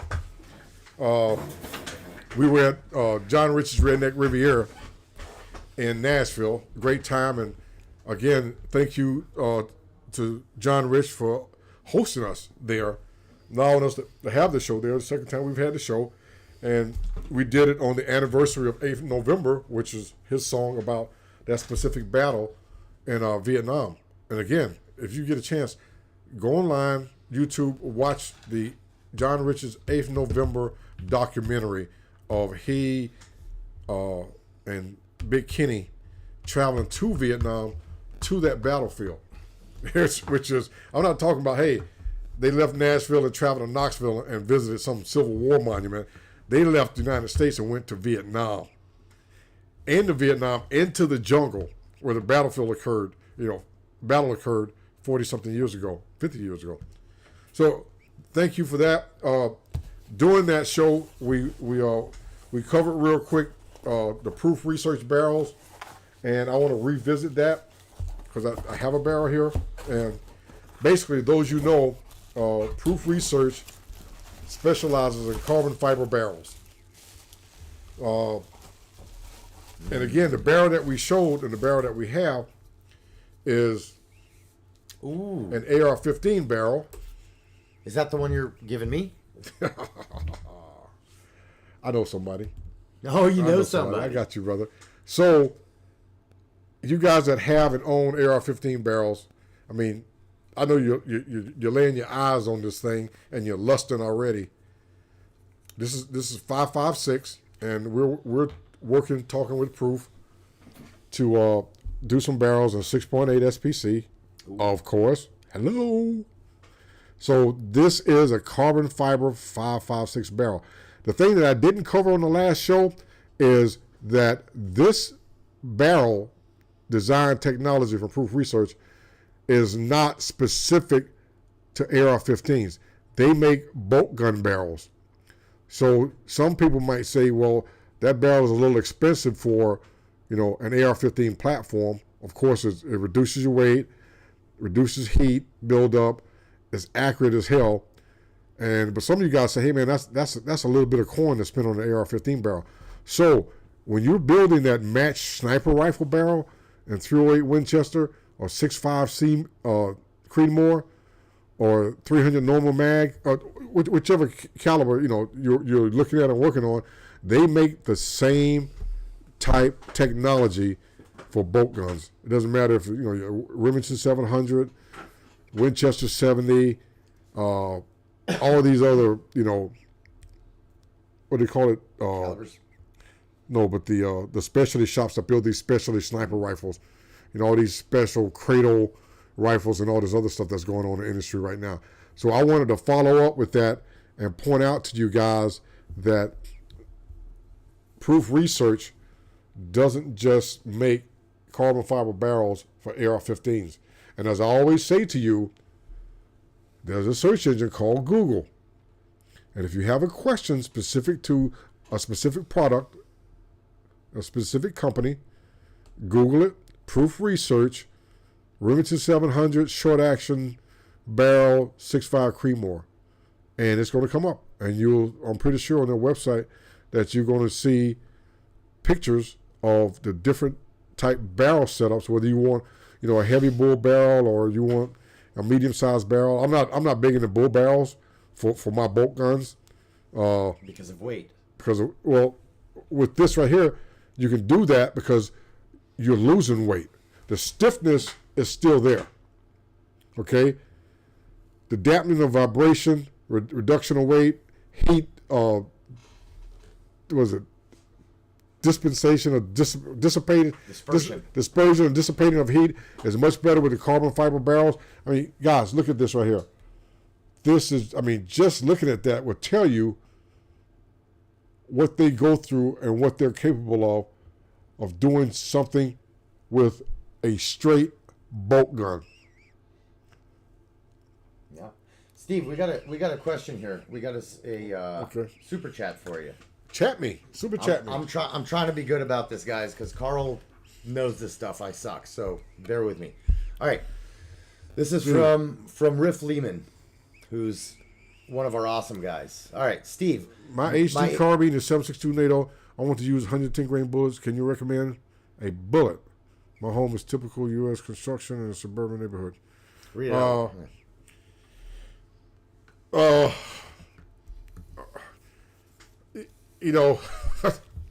Until somebody else makes something better, and I don't like, again, going to specific companies, specific products and recommendations, like you guys do your research and find out. But the 110 Hornady, it's a good 110 grain projectile. It should do what you want it to do. I haven't really done much lately on light for caliber for 308 Winchester, but I will say that my favorite deer hunting load is in 308 Winchester is the 125 grain nozzle ballistic tip. Now, when you go 308 Winchester and you jump up to the 150 weight category, I like the 155 grain AMAX or SST, whatever they want to call it. AMAXs are the ones with a little red plastic tip, guys. Well, most of all the Hornadies have red plastic tips. Oh, they got red. You stick to knives, man. You're not guy. Okay, so don't cut me. Don't cut me. I got witnesses. I'm not cutting. I'm stabbing. I got TR Nation witnesses. Like I said, my favorite load in 308 Winchester for hunting. Okay, my personal defense, home defense, whatever you want to call it, load is 155 grain Hornady. But for hunting, 125 grain nozzle ballistic tip. I'm trying to think whether I use Hunter. I think I use Hunter powder. Maybe I'll think of it in a minute. But if you're gonna go 110, shoot the Hornady. Get the Hornady 110 VMAXs, AMAXs, VMAX, what do you want to call it? The red tip. Well, there's two. The AMAX and VMAX are a little different. But, yeah. They say they are. They say the jacket thickness, blah blah blah. Get the 110 Hornady, shoot it in your gun, and see if your gun likes it. And then get a box of 125 grain Nosler ballistic tips, shoot it in your gun, and see which one your gun likes best. The 125, a very, very good friend of mine at Nosler, and God bless him, I think he's passed on by now, and this was 15, 16 years ago. We were sitting at the booth at the SHOT Show. I just love sitting with him talking about, his hunting trips, because he's one of those guys that hunts Africa and the tall mountains of Iran for goat and sheep. And we happened to start talking about 308, 30-06, and I was talking about the 155 grain, 165 grain loads. He said, Steve, try the 125 nozzle ballistic tip. And he showed me their little bullet section. Unlike most times you go light for caliber, they consider it a varmint round. It's got a thin jacket. The 125 grain nozzle ballistic tip has a heavy jacket for a light bullet for caliber. And he says specifically that the reason that is because it was designed for medium-sized game. So I put that in my 308, my loads for hunting. Now these are my loads. I am hand loading these. I'm not buying a box of Hornady 155 grain tap, off the shelf. I load the 125 grains nozzle ballistic tip, but I know they have 308 Winchester 125 grain commercial shelf on the shelf that you can buy versus hand loading it. Again, as I always say, find out what your gun likes the most. Happy gun, happy life. So shoot the 110s, shoot the 125s, and I'm almost going to say, because the 110s have a very short bearing surface, that your gun's going to like the 125 nozzles much more. Well, it's a 308. 110's really, really small for yeah, but what he's saying is, in an urban environment where we're dealing with walls, sheet rock, next bedroom, the living room, the kitchen, he's looking for something light in 308, which I get that. But at the same time, accuracy is accuracy. And the 125, when you Google the bullet, you look at it, it's got a profile that has always amazed me for a 125 grain bullet. Look at that profile. That profile is almost a profile very close to a 155 grain Sierra Palmer bullet, which is designed as one of the most accurate bullets out there for Palmer competition. Take a look at the 125 grain nozzle ballistic tip, and I'm not hyping nozzler. I'm just telling you what I've learned and what I shoot. The 110, it's got a very short, the 110 Hornady, very short bearing surface. I think Hornady just recently, about in the last 2 years, 3 years, started making a 125 SST or AMAX, VMAX, whatever you want to call it. So I would look at that category, the 110 Hornady, the 125 Hornady, the 125 nozzle ballistic tip, because I tell you, for my hunting, I take no chances, guys. I mean, I load my ammo, to less than a tenth of a grain at a time. I'm seated, maybe 20 thousandths off the lands and grooves.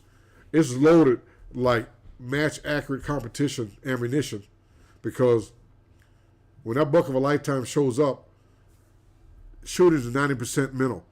And I know that what I have in that chamber is going to make it happen. So just keep that in mind. I hope I answered your question. If not, hit us up again, and we'll go from there. Next thing. Let's see. Yep, we got another super chat. Let me read it. It's from Holly Movie Star Carl. All right, well, we'll pretend we're Carl for a second, I guess. I'm Carl. All right, so Carl. Hi, I'm Carl. Hey, Mr. Kinetic Energy. Yeah, what's up? To clarify everything Ryan Hendrickson is doing there is, as a civilian non-combatant, check his Instagram. He explains what he's doing and why. Roger that. She's talking about the guy in Ukraine who's doing landmine clearing. Landmine clearing. Okay, back in the day, because 5th Group, our regional area is the Middle East. Well, back in the day, 15, 20 years ago, we had all these landmines laid out in all these different countries, and the UN put together an operation that cost, I don't know, $400 million, most of it coming from the U.S., and it was called demining. Back off the mic. And we basically were sending out Special Forces A teams. We brought in the EOD guys. They trained us on all the demining equipment. And then we went into different African countries. My specific country was Ethiopia and Eritrea. Now, some of the other teams were in Kenya and Libya and every place else. And we did a lot of training the host nation forces on demining operations. And this is to include, I forget the name of it, but the Russians had this little plastic landmine that they would spread out. They looked like little maple leaves. And they would spread these things out from helicopters. And you would go into these areas in the country, in Ethiopia and Eritrea, and you go to these villages, and you would see men, women, kids walking around with one leg, two leg, or an arm missing. And the percentage of injuries far outweighed what you would ever see in any other villages that were not near these areas where they seeded these mines. And it was because of that one mine that we were having problems with it because they don't have any metal in them. Exactly. I was getting to that. Go cut yourself again. You know what? You're talking about my expertise now. Okay. But for that year, that was my expertise because again, all the A teams were going in different areas in the region, different villages, training the soldiers there, and then going out on operations with them. And it wasn't until we ran into those little plastic mines that we really had problems because, like Emery was just saying, there's no metal in them. So, I mean, it is, but it's just like such a small amount. So you know what you need for them? Do you know how many, I mean, not a knife like this, obviously, but you know how many knives I had, how many mines I had, anti-personnel mines, which is what those are, I had to find with a knife. It is the worst job on the planet. It's worse than doing security. Yes, it is. Yes, it is. It's the worst job on the planet. Any kind of demining operation. And I understand that this guy has set this up because he's a good humanitarian. But my advice would be seek out guys that were in the military during that time period I was talking about. That, I mean, we spent 2 or 3 years running demining operations overseas. So there's a lot of veterans out there that have the experience and background on the ground of demining operations. And I'm pretty sure she said he was an SF guy. Okay. So okay, I mean, he knows how to track down guys that were doing demining, because I mean we did demining in Africa for I mean I don't remember 5 years. I got a quick story for you about that. Talk to me. So we had a foreign country. I'm not even going to say who it was because, man, it's embarrassing. We had these guys come in to learn EOD ops, right? Now, I'm not EOD, but they brought me in to teach the landmine stuff, which worst job on the planet. The worst. So they come in and we say, okay, all right, here's the deal. You know how I like to do things. All right, let's see how you guys do this. So we set up a mock minefield, right, with AP mines, anti-personnel mines. What makes it an anti-personnel mine, guys, is they're smaller, the charge is smaller. It's not meant to obliterate a person. It's meant to take your leg off so that more people have to come in and help you out, and then it takes their feet off, and it's a nightmare. It's horrible. It is. So, and it only takes, in many cases, between about 1 to 4 kilos to set these off, right? I weigh 100 kilos without gear. Kilograms times 2.2. Okay. So, right, I'm about 230 pounds. Okay.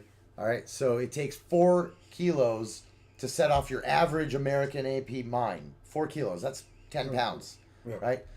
So essentially, if you're pushing your knife a little too hard into the ground, you're setting that puppy off, right?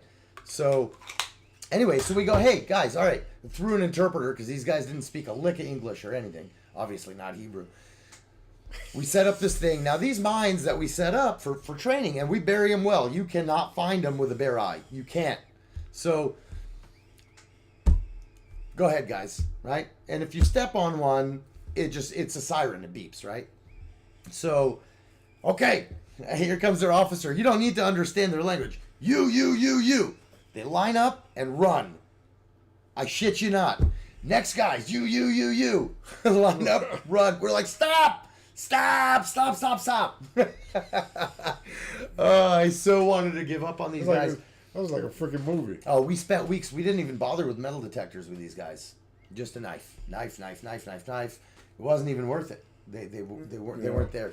Anyway, nightmare, guys. Don't. It sucks. All right, we got another super chat. JD Watson, thank you, brother. Emery, I hope you and Carl enjoyed the orange creamsicle moonshine. Dude, I got a story for you. First of all, That was delicious. How do I know it was delicious? I had one sip. One sip. Carl had like 3 sips. You know what happened? What size was it? Oh, dude, it was a jar. Okay. It was like a jar. You only had one sip. I had one sip. And it was delicious. One sip. So a couple weeks ago, we went to RCPT. We were out in Florida doing our round canopy parachute trip, and Carl brought it. I left my jar here at the house, and Carl brought it to Florida. Right? He brought your jar, not his jar. It was our jar, whatever. Okay. So there's one jar.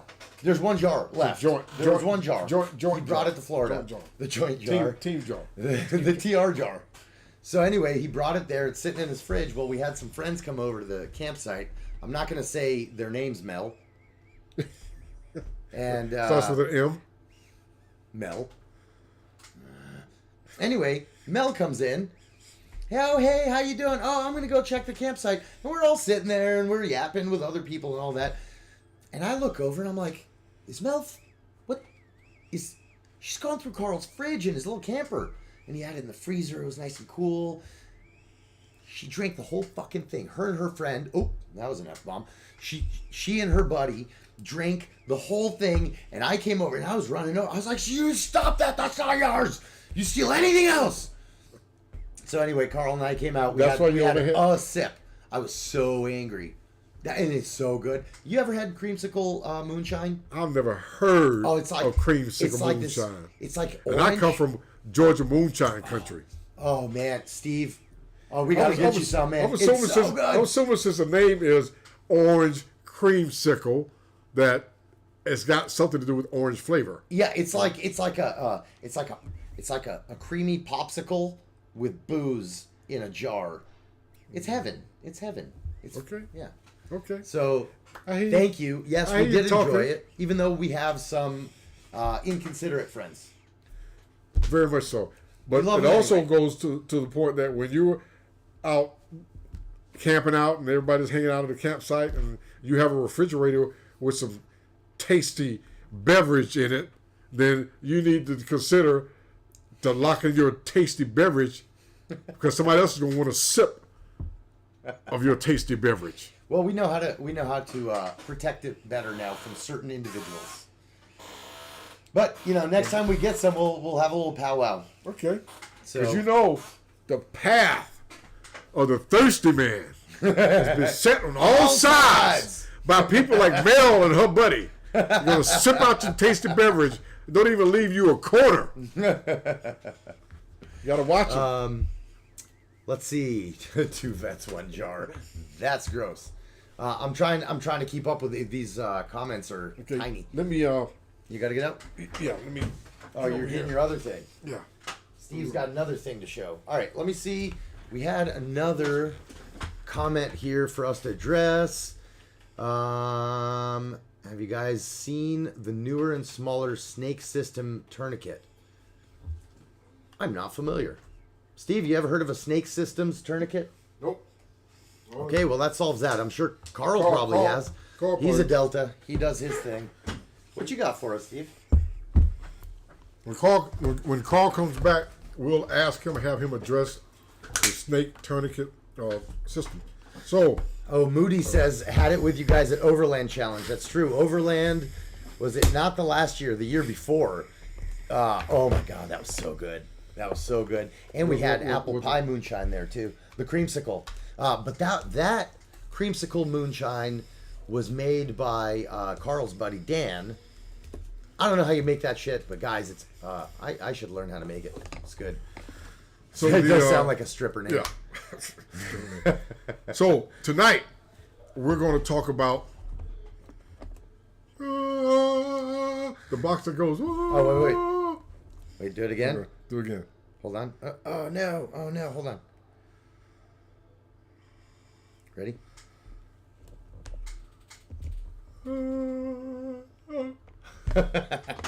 I tried. We're going to talk about something you guys should find very interesting. We are going to talk about bore sighters. Here we go. I've got a couple of different types of bore sighters here. And again, hold on, let's do this. Yeah, you do that. So check this out. So what you have here is what we call collimator type bore sighters. I'll hold it for you. Okay, hold it over there. I'm gonna pull out a couple more. And very similar to that, as you can see, hold it up for me, sir, if you would. This pull the flap. The collimator type bore sight out. That system, and you'll notice that this system has the bore rods and the calibers from 17 to 50 caliber. Let's do a 270 right here. You know why I'm picking the 270? So on this one, we have You want me to put it together? the same type system, a collimator bore sight, but this one uses mandrels that are adjustable within certain caliber range. Let's say one mandrel will do 22 to 25 caliber. One will do 27 to 308 caliber. One will do 338 to 50.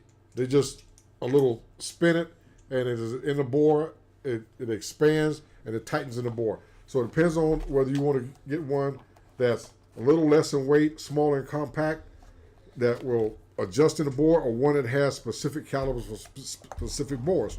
Now, in addition to that, you have some that they call quick bore sighters. Now, this bore sighter is magnetic, and if you had a barrel, I don't want to mess with the proof research barrel. Oh, we can't have guns, so. Well, just a barrel, and it will magnetically attach to the front of the barrel, so you're not putting a spud into the bore. Some people say, "Oh, you put the spud into the bore, you're gonna scratch the rifle." Yeah, whatever, dude. Stop, go away. Pew pew. So basically, this is magnetic, and if you have, say, on an AR-15, you have all your different types of muzzle devices, and sometimes the spud won't reach. Like with my ARs, I like to run the Noveski Pigs.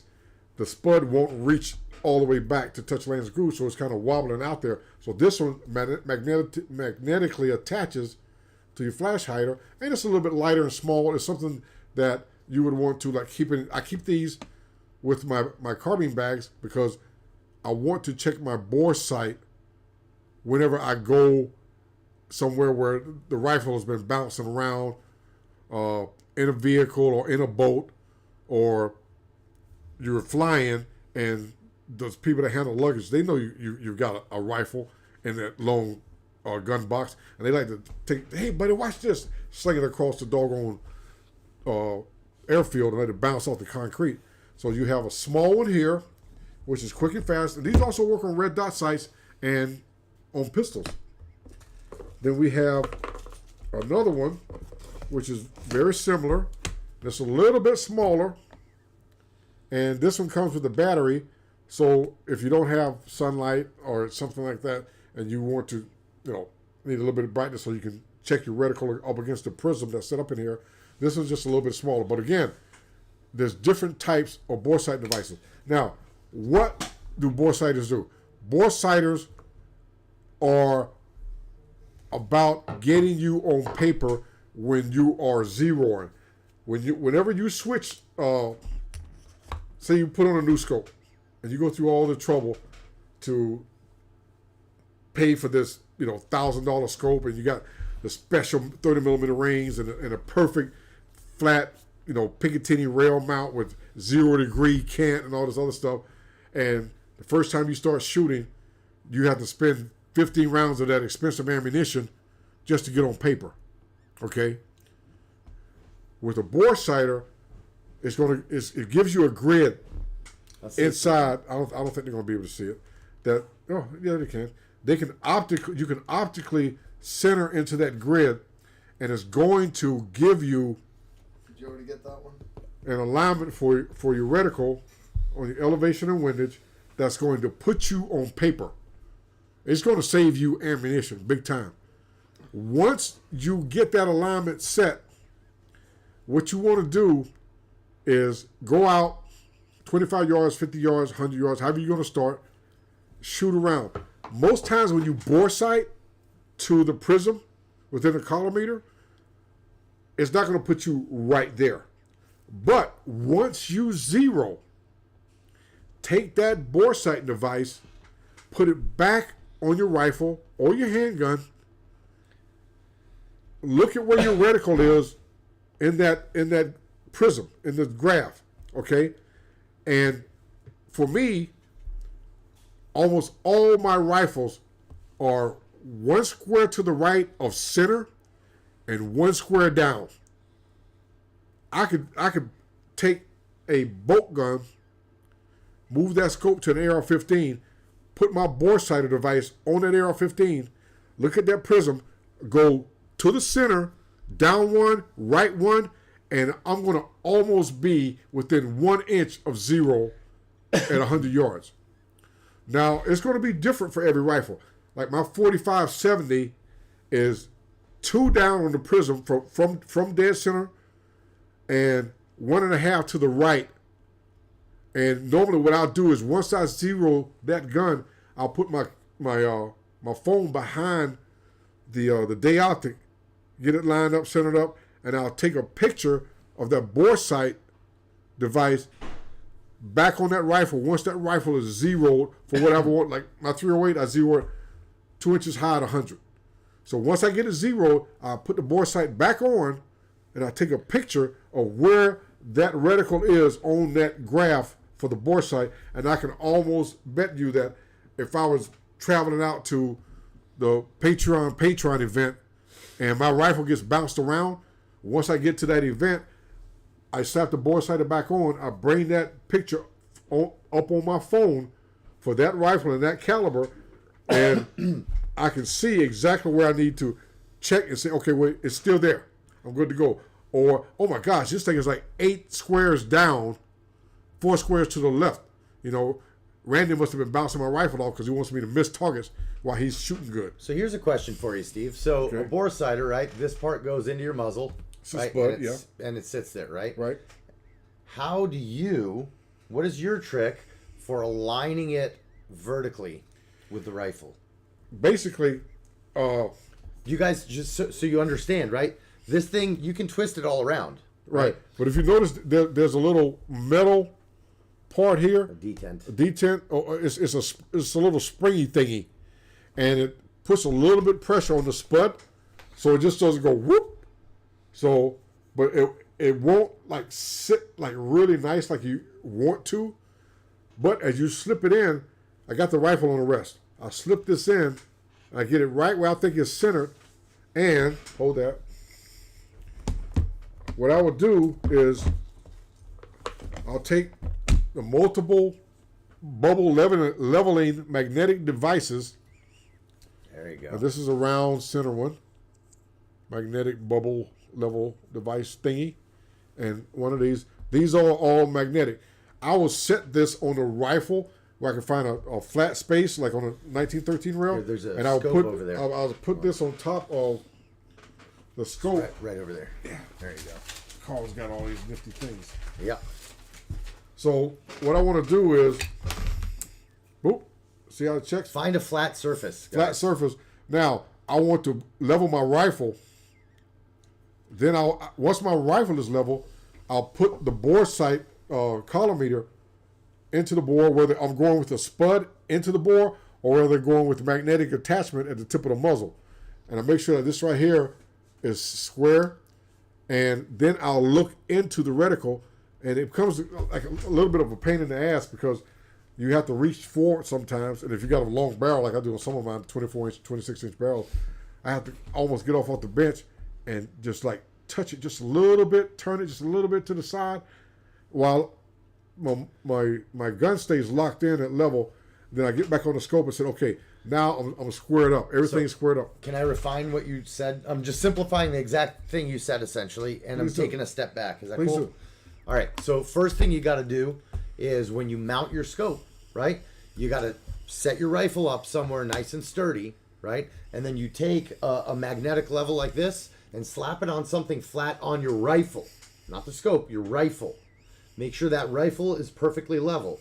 Then when you set your scope, okay, to the rifle, what you can do is hang a plumb bob somewhere out out there, right? So you take like a plumb bob or like a string with a rock or whatever, and gravity's going to pull it straight down, right? Surveyor's plumb bob. What's that? Surveyor's. So a surveyor's plumb bob, right? Okay. So you hang that, and that's how you get perfect vertical, right? So then once you set your scope up, you can set your scope. If you have a vertical axis somewhere in the reticle, you can set that up, right? Or if you set your rifle up with a level, right? And then you can put your scope on there, set your level on the scope now, make sure that's level as well, okay? Then you get to what Steve's saying, because now you know all that stuff's aligned. Then you can set your bore sighting system up, because it's got the hashes. Let's see what this one looks like on the inside. Well, those are pretty much See the if we same. can get close enough here to see. Well, you're going to see well enough at least to see the crosshairs there, vertical and horizontal, right? And that square in the middle is broken down into a grid that through a magnified scope you can see really well. Yeah, the grid is going to be much larger than what you're seeing here. And Sorry, no, thank you. You add. Am I back now? You add to the narrative other than like sharp things. Cut myself. So once you get all that done, what I'm trying to say to you is the device, no matter what you go with, whether you're going with a spud with the huge collimator for someone that's got, you're shooting 1,000 yards and you're just meticulous to getting everything aligned to the platform that you're shooting against the gravitational pull of the earth. Okay, I got all that. All right, but if you have an AR-15 with a Novetzke Pig or a Surefire Warden or some kind of muzzle breaker that's going to blow the ears off you guys shooting to your left and right, and you can't get back in there, this one, it's just magnetic. It sticks on. It's got a grid inside. I don't know if we can see that grid or not, but it's got a same type grid inside. The grids are almost the exact same. Look, go back. Hold on, and there we go. There you go.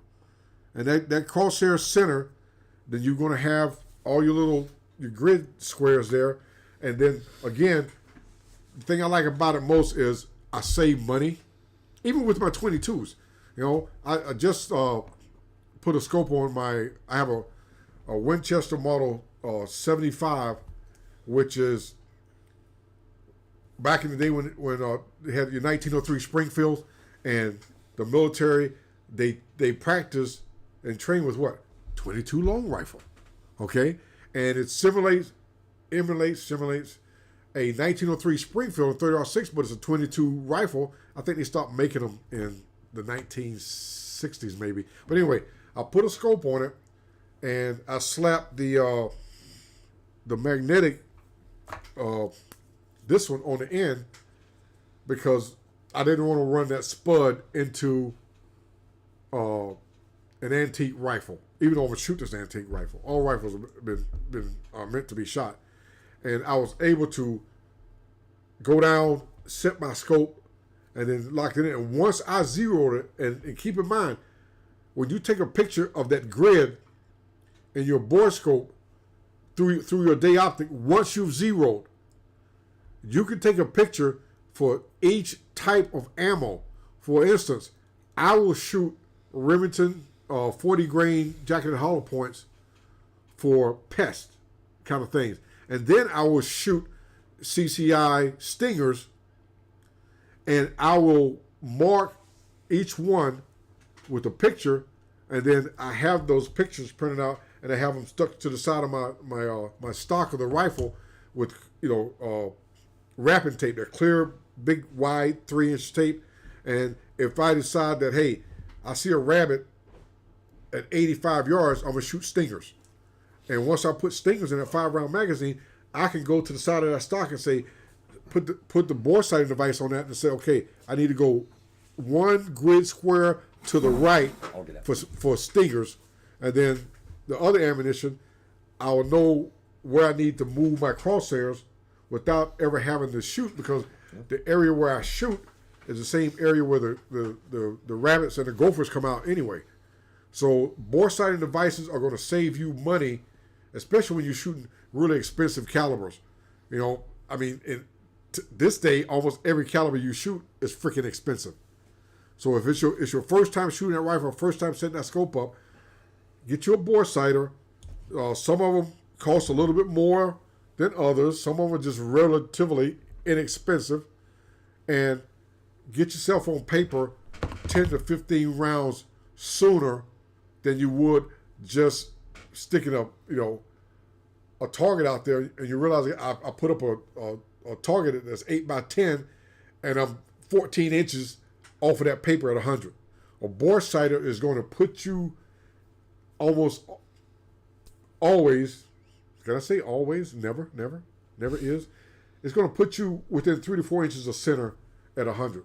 And then you can just dial in, let your rifle cool down, and you shoot your cold bore zero, put the bore sighter back on, take a picture of that, and if you travel, the rifle gets bounced around. When you get to your destination, stick your bore sighter back on front and say, hey man, I'm ready to go after that elk that, I spent $2,500 to get out here to shoot it.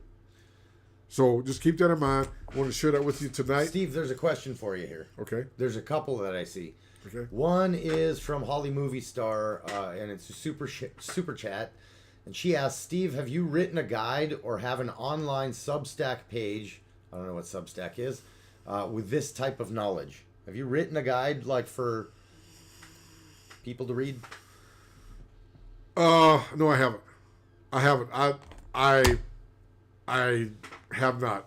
Like I said, as of last year, about this time frame last year, with the training we went up to with tactical rifleman assistant trainer with Carl to run training, and then we followed up with the Big Daddy Unlimited, and then doing shows. I've pretty much been in my house probably about the last 5 or 6 years since my son passed away. And Randy and Carl and Emery and the rest of the guys was like, Steve, come out of the house. So writing a guide or Substack, whatever the frick a Substack is, I have no idea. Write your shit. We'll put it out for people. I could spend hours and volumes just writing about just my development of the 6.8 SPC, the 6.5 SPC, the 7mm SPC, the 30 caliber SPC. Steve, you careful what you say, man, Mark because 12, they're going to expect it. The Mark 12 SPR rifle. I can walk you through that whole generation of what it took for us to get to that end state that was the best we could possibly give to the warfighters. I mean, before we did the Mark 12, you guys out there in TR Nation, and you out there because you have access to all these different civilian systems. The military had the M16A2, and they had the M4A and the M4A1. The military did not have a special ops, except for the Go Boys in North Fort Bragg and Dev Group. They didn't have handguards that were free-floated to get the barrel and the pressure from the handguards and the weight of lights and lasers and everything else off of the barrel. The AMU did, and I went to Camp Perry, and I spent a lot of time with AMU understanding and knowing what it means to have a free-floated system. But in the military, you just can't come back and say, hey, this is better than what we have, let's change. The people in those programs, they don't like change unless there's some cheddar or some coin being passed under the table. So I started change, but I didn't have any cheddar because I was only a sergeant first class. And as the lady told me at Fort Bragg, who was the head person for all the Special Forces Combat Development, she said, Sergeant Holland, do you know why 6.8 would never be successful? I said, no, ma'am, I don't. She said, because sergeants don't design ammunition.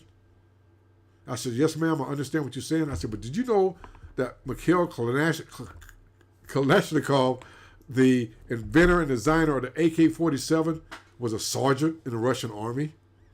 And now we have nations around the world that have AK-47s on their national flags.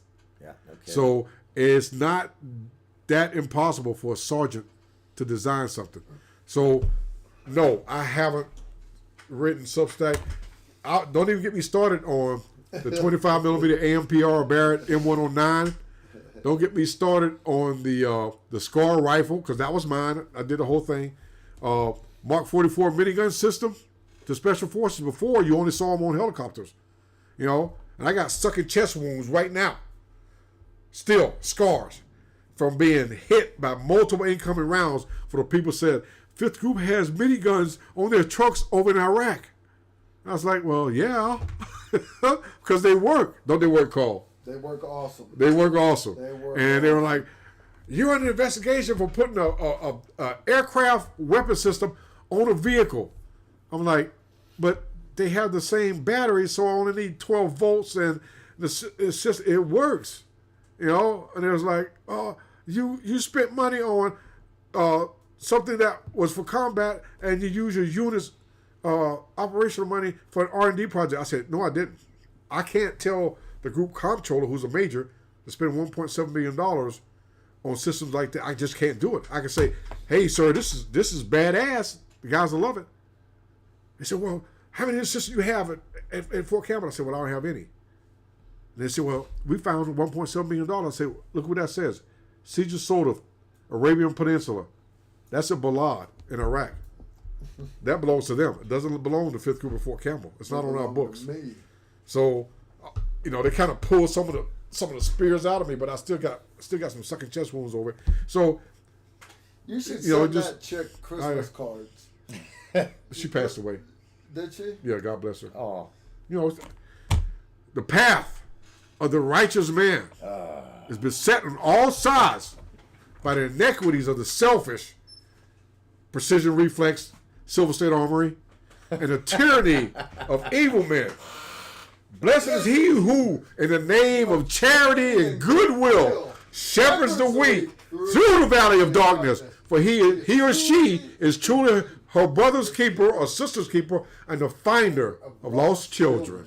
And I will strike down upon you with great vengeance and furious anger those who attempt to poison and destroy my brothers and my TR sisters. Technical Rifleman will know that his name is the Lord when he bring his vengeance upon them.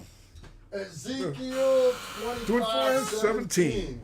Booyah. Booyah. Grandma. I'm not getting into the story of why I won't say that. But I got a story with No, I haven't written. With the actor. Okay, what is a Substack? Was it Miss who's that? They said, but forget it. Let's go because there's a couple of good questions. So good questions like Steve. Between some of these bore sighting systems and a laser bore sighter, they want to know your opinion.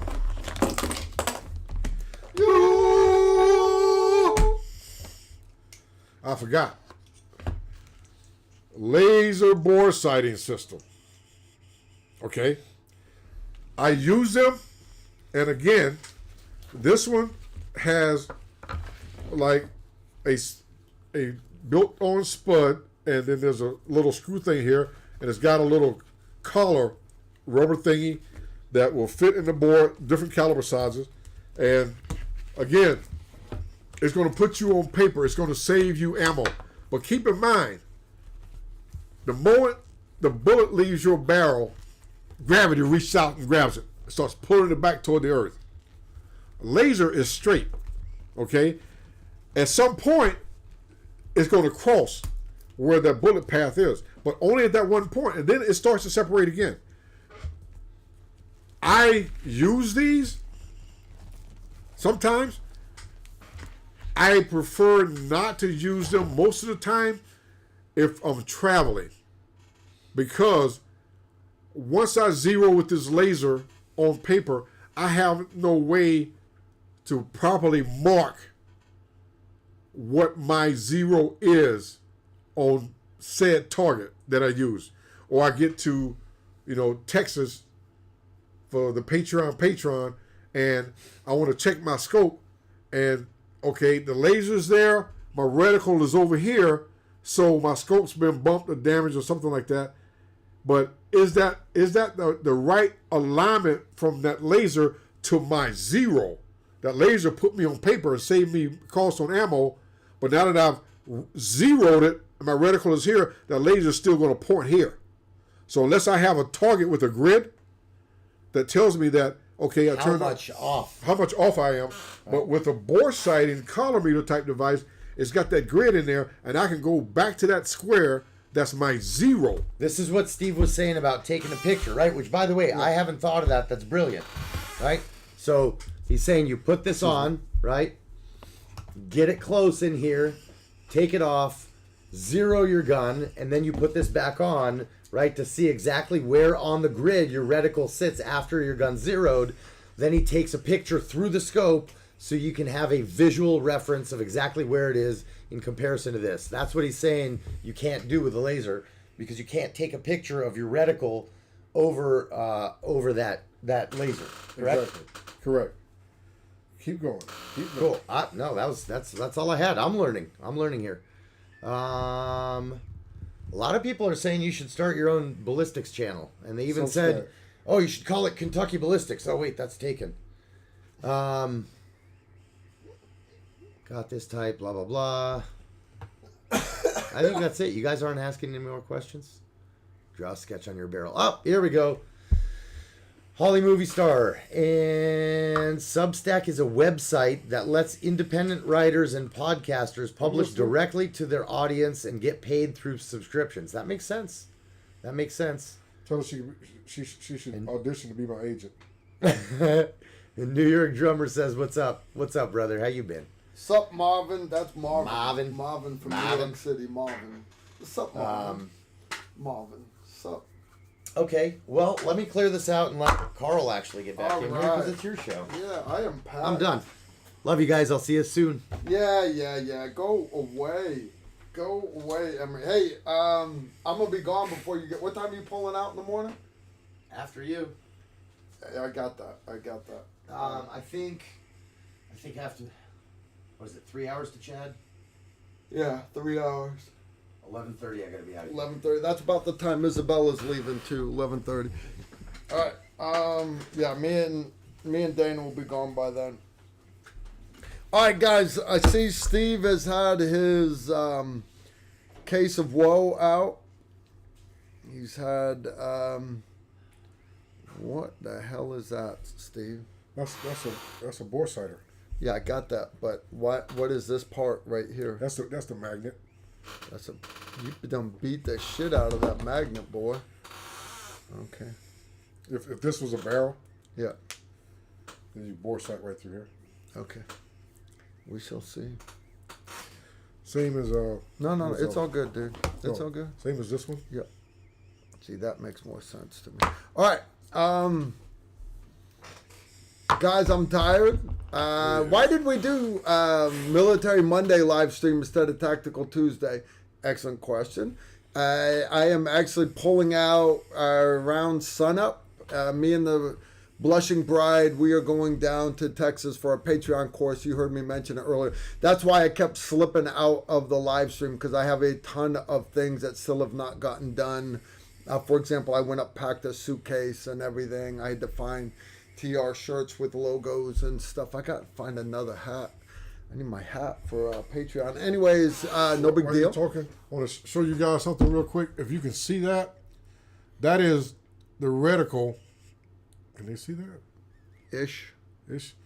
That is the reticle on the grid, on that one Leupold larger magnetic one. See where that the crosshair is set up off to the right? Yeah. Where that crosshair is set up off to the right, and a little bit above that, the dark squares, that is the exact zero for my 45-70 with 405 grain bullets. So anytime I go somewhere with my 45-70, I can slap that bore sighter on, and I can look at this reference picture and know exactly if my scope is dead on or not. He says, I still have the pictures, but Emery was keeping up with super chats, so I quit sending them. All right, JT, he's my moderator. I want to thank my moderators for keeping us rolling here tonight. Susan and Glenn, you guys know you usually see Susan in here. She is already in Texas. She's actually just spent last 3 days with her husband training with Ross and Herstoff from Tactical Performance Center. Yeah, I saw Susan complaining about the weather. Rawson, she got a little hypothermic. It's cold. Rawson's going to be one of the instructors at our Patreon class. All right, so Steve, you get on the road, not tomorrow, day after tomorrow with Randy Rawhide Wars. We got Sularoo coming in. We've got Travis Hall from Second Chance K9. I've got Chris Weatherman, and you guys might know him as Angry American, the survival author. We got Donnie Dunn. We got all kinds of great instructors coming. It's going to be a great, great course. So anyways, it is a long course. Our last day is next Monday, and then I'll be driving home on Tuesday. So